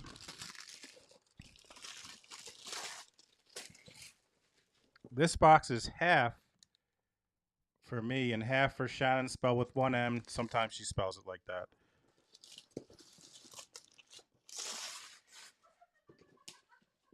Is it a smartphone projector? Why is this keep... Is it a smartphone projector? I don't think so. Let's see. Well, it's sure taped like it's new, because Donnie likes to give me a challenge.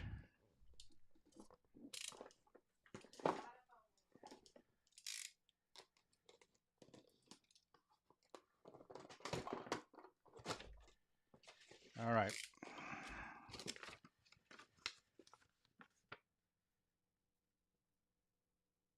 Donnie has sent back the letter that I sent to him. Here's the letter I sent to Donnie, because I sent Donnie a bunch of stickers for being nice and saying he sent it back and he doodled on it. I said, Donnie and Karen, thanks so much for your support. And this is the letter I sent him, and it's a new girl reference. Fuck it. See on the top it says "Fuck, you're amazing. Let's invade France." To which Donnie then, oh, it's from Ted Lasso. I'm sorry. So Donnie put Bing Bong's fuck France. So that's the beginning of that. And then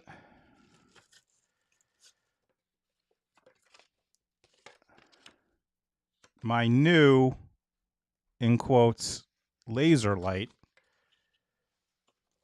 And then Donnie gave his own instructions on how to use the laser light.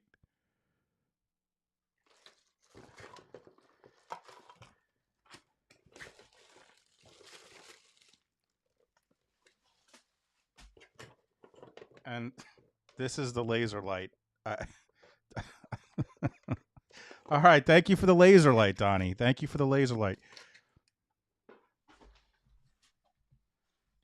Kaylin asks, didn't Donnie already send you a red light?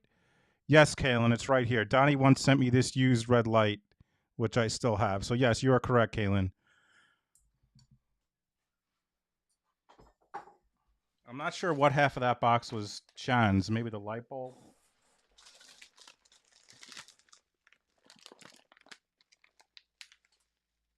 These are lifesavers, and Donnie says, you know how many lives I save every day in your chat. Donnie sent a large bag of inside the bumble wrap.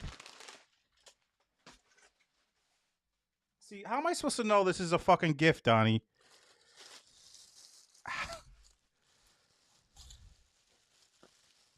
Inside the bubble wrap for Shannon is, oh, it's in a napkin too. It's in a bubble wrap. It's in a napkin. It's in a paper towel, and it's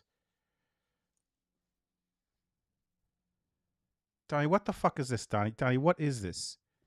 I don't even know what this is. Is this a laser? Well, this is for Shannon, whatever this thing is. I have no idea. I have zero idea what this is. Am I supposed to know what this is? Is this also? Oh, it's a laser. All right. So let's not forget the lifesavers that Donnie got me. All right, babe, this is for you. I'm not going to open this. Oh, wait, is it? You could open it. You don't have to be on camera, babe, but I'll let you open it.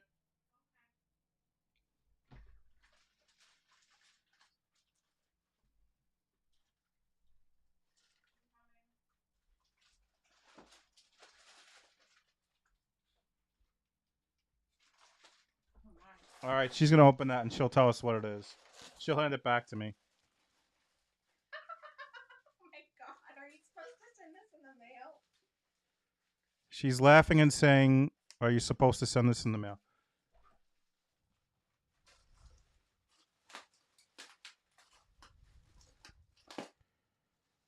It's a bottle of Absolute Citron.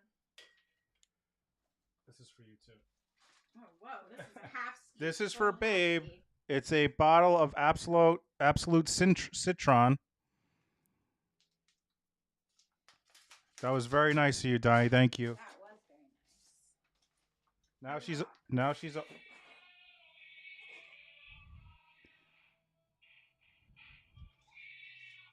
As you can hear, it's another card that sings "You Rock." Oh, whoa, I got my own stapled money? She got her own stapled money. Wow. I got $50 stapled. $50 stapled for babe. Do you want me to read it? All right. This is the no for Shannon, but she's not on camera right now. She's not camera ready. Donnie, what buttons, Donnie? I'm pushing buttons. Nothing is happening. I'm pushing. You want to try to figure this out? I can't figure it. To Shannon, spelled SHANNON.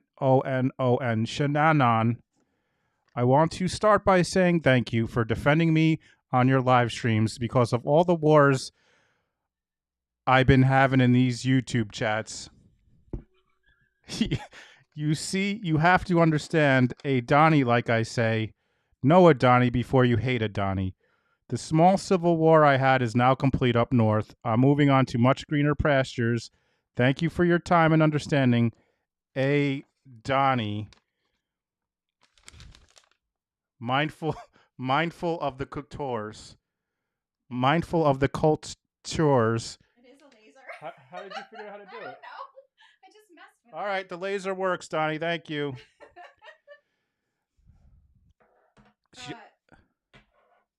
For Shannon at JBN locations, Bing Bongs. All right, now let me just make sure there's nothing else for you before you. Here we have a Star Wars, just a bag. Let me just make sure there's nothing in it. Because Donnie, nope, there's nothing in it. It's just a bag. Okay. Well, he loves Baby Yoda. He loves Baby Yoda. Oh, this is good. The Friends. She's already in. She's already in here. Penny already knew. Sit down, Penny. Prudence, come here.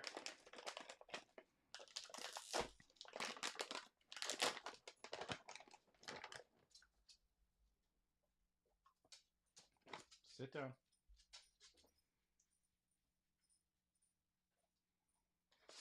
Thank you, Donnie. The Friends are very happy about that.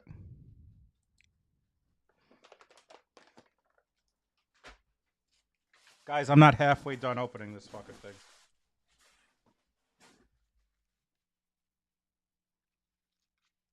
All right, this says, Jay, please use this.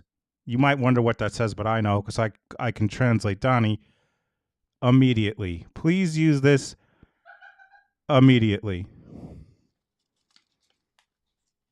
And then it says, Bing Bongs.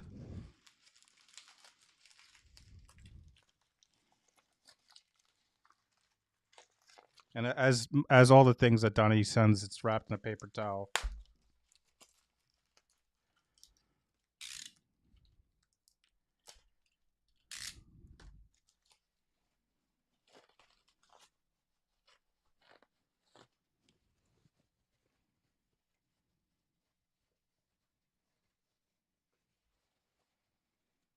Oh, my Lanta.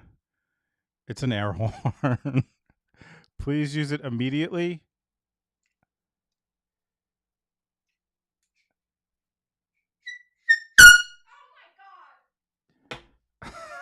I used it immediately, and I just lost hearing out of my left ear.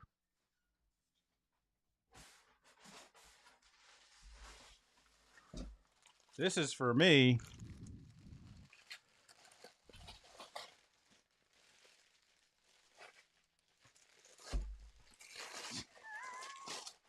Donnie's trying to get us liquored up, babe. Some New Amsterdam passion fruit. And if Donnie's listened to me before, he knows I like a fruity drink.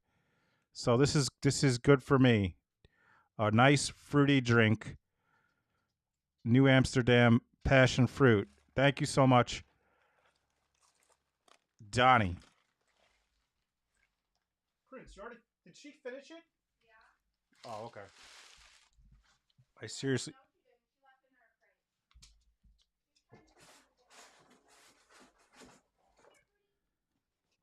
All right, now we got this thing. Kaylin, you do not want to experience a drunk Jay, trust me. I really don't get too drunk.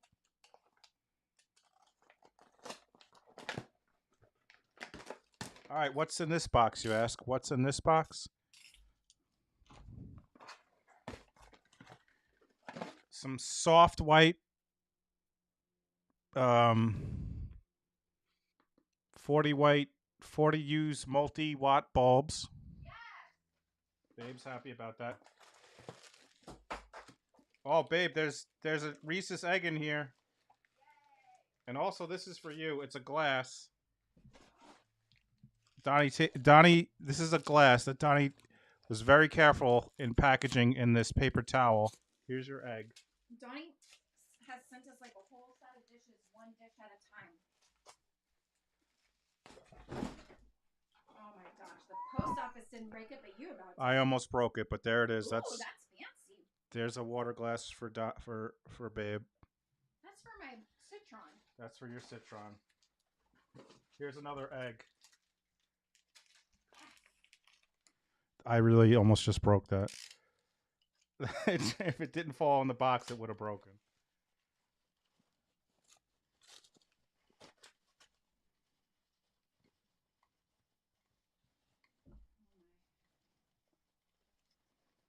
Let's see what's wrapped in this.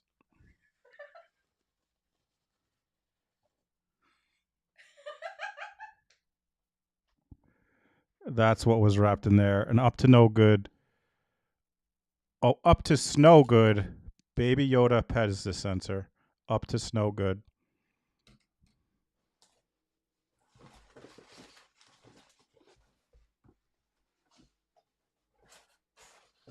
All right, there's more. Here's another box that's in here.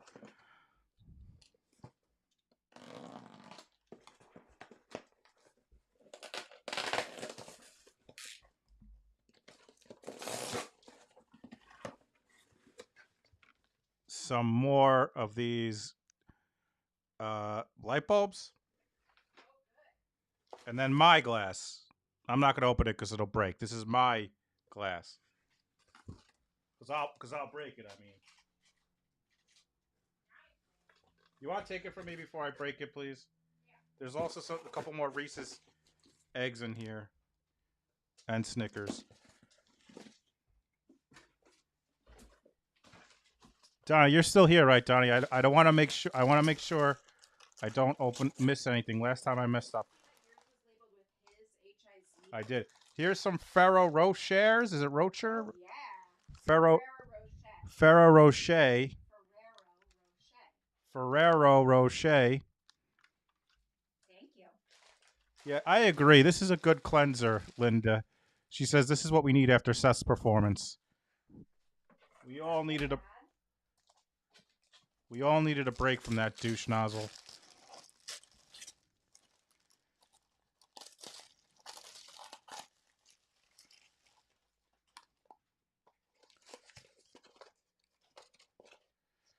Donnie just punked me, guys. Donnie just punked me because Donnie said, make sure to open all your boxes. So I'm like, oh, look, it's a skull candle holder. But I open it, and what do I see?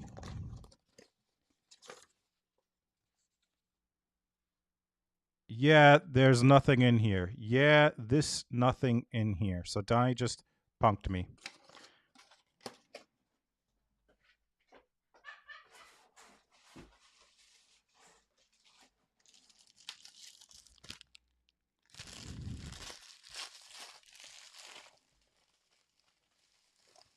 Wrapped in bubble wrap. What's this, you say? What's wrapped in bubble wrap better than what the glass was wrapped in? It is. Oh, Penny's back because.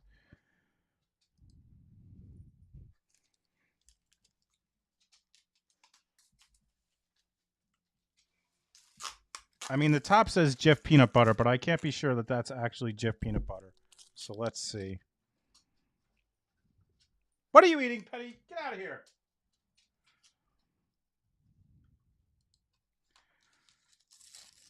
Is it actually peanut butter or is it something else? Nope, it's actually peanut butter. The friends will be happy about this. This was wrapped in bubble wrap, a Jif creamy peanut butter.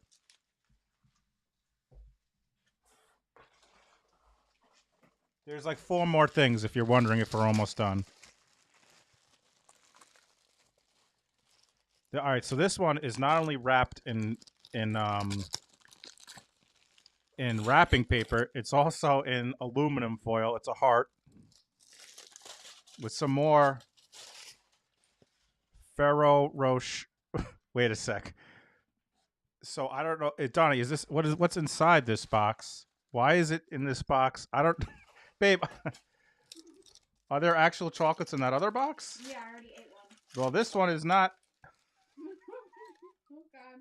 This one, I'm glad I checked this one, Donnie, because this one is not Ferrero Rocher chocolates. It's, you guessed it, Beetlejuice potion. What the what that means, God knows. Thanks a lot, man. It's Beetlejuice potion.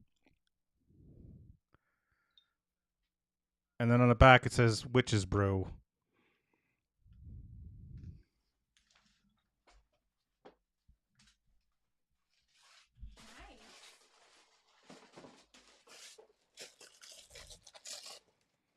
All right. Oh my God, he filled it up though. It has something This liquid in it, actual liquid in this says, do you want to open? It says for if Sloan runs out. I don't. Actually, I'll check. I don't. I'm guessing. Oh, the rolled gauze. Remember? I said you kept asking about gauze. Oh, is this actually gauze? Babe, is the other babe, check that other box. Is it actual chocolates, the other one? Yeah. Oh, it is actual. She already ate one. This is gauze. I think this is actual gauze. No, it's not.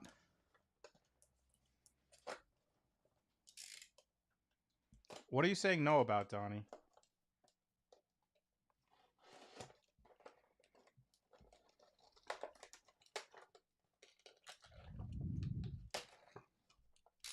No. All right, so there's some Gas X. Some Gas X, maximum strength. And also, yes, some gauze.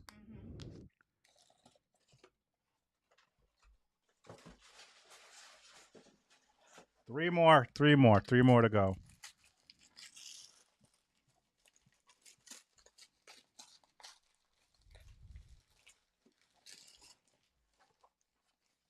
Is this actually a TB Tech Light or is it something else? Nope, it's not. It's something else. We got some great value chocolate pudding. Who doesn't need some great value chocolate pudding? Which the pudding? That was my Bill Cosby impersonation. We got some sweet tart jelly beans. Sweet tart jelly beans. Babe is happy about that.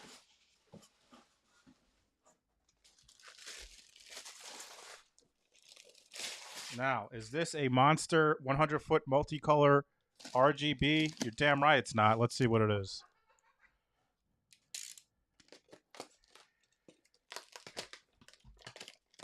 Oh boy, this is for the friends. And they're here for it.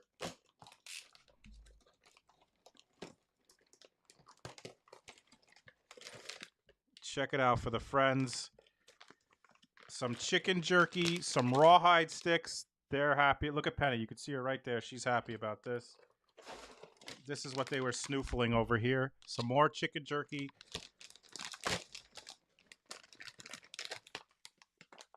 And some variety pack.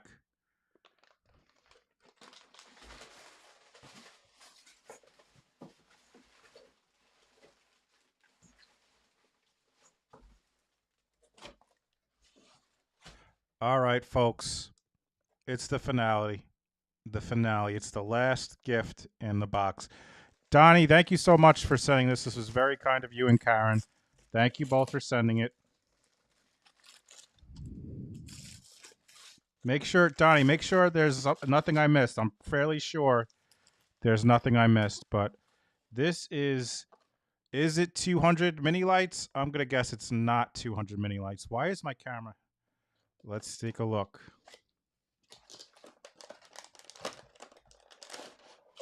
It is more for the friends.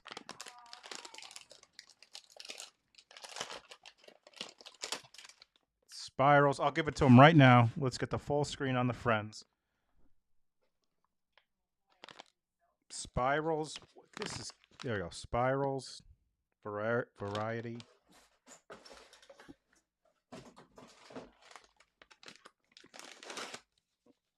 And another one of those sticks. All right, so let me show the friends, and then I'm going to take my lunch. Oh, guess what? They're waiting.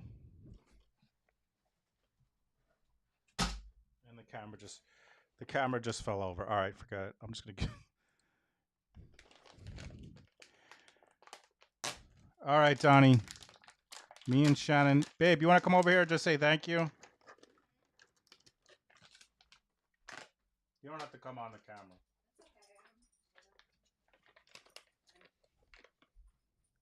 There's Babe.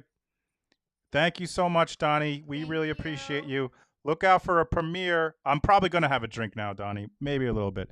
Look out for our premiere. Mine at 8. Shannon's at 8:30. Steve's at 8:45. I'm going to end this stream. We're going to be back at 3 o'clock, which is in 40 minutes. 40 minutes, there'll be a new stream set up. Thank you, mods. Thank you so much, Donnie. That was really, really kind of you, and we really appreciate it. Thanks, Donnie. Bye, everybody.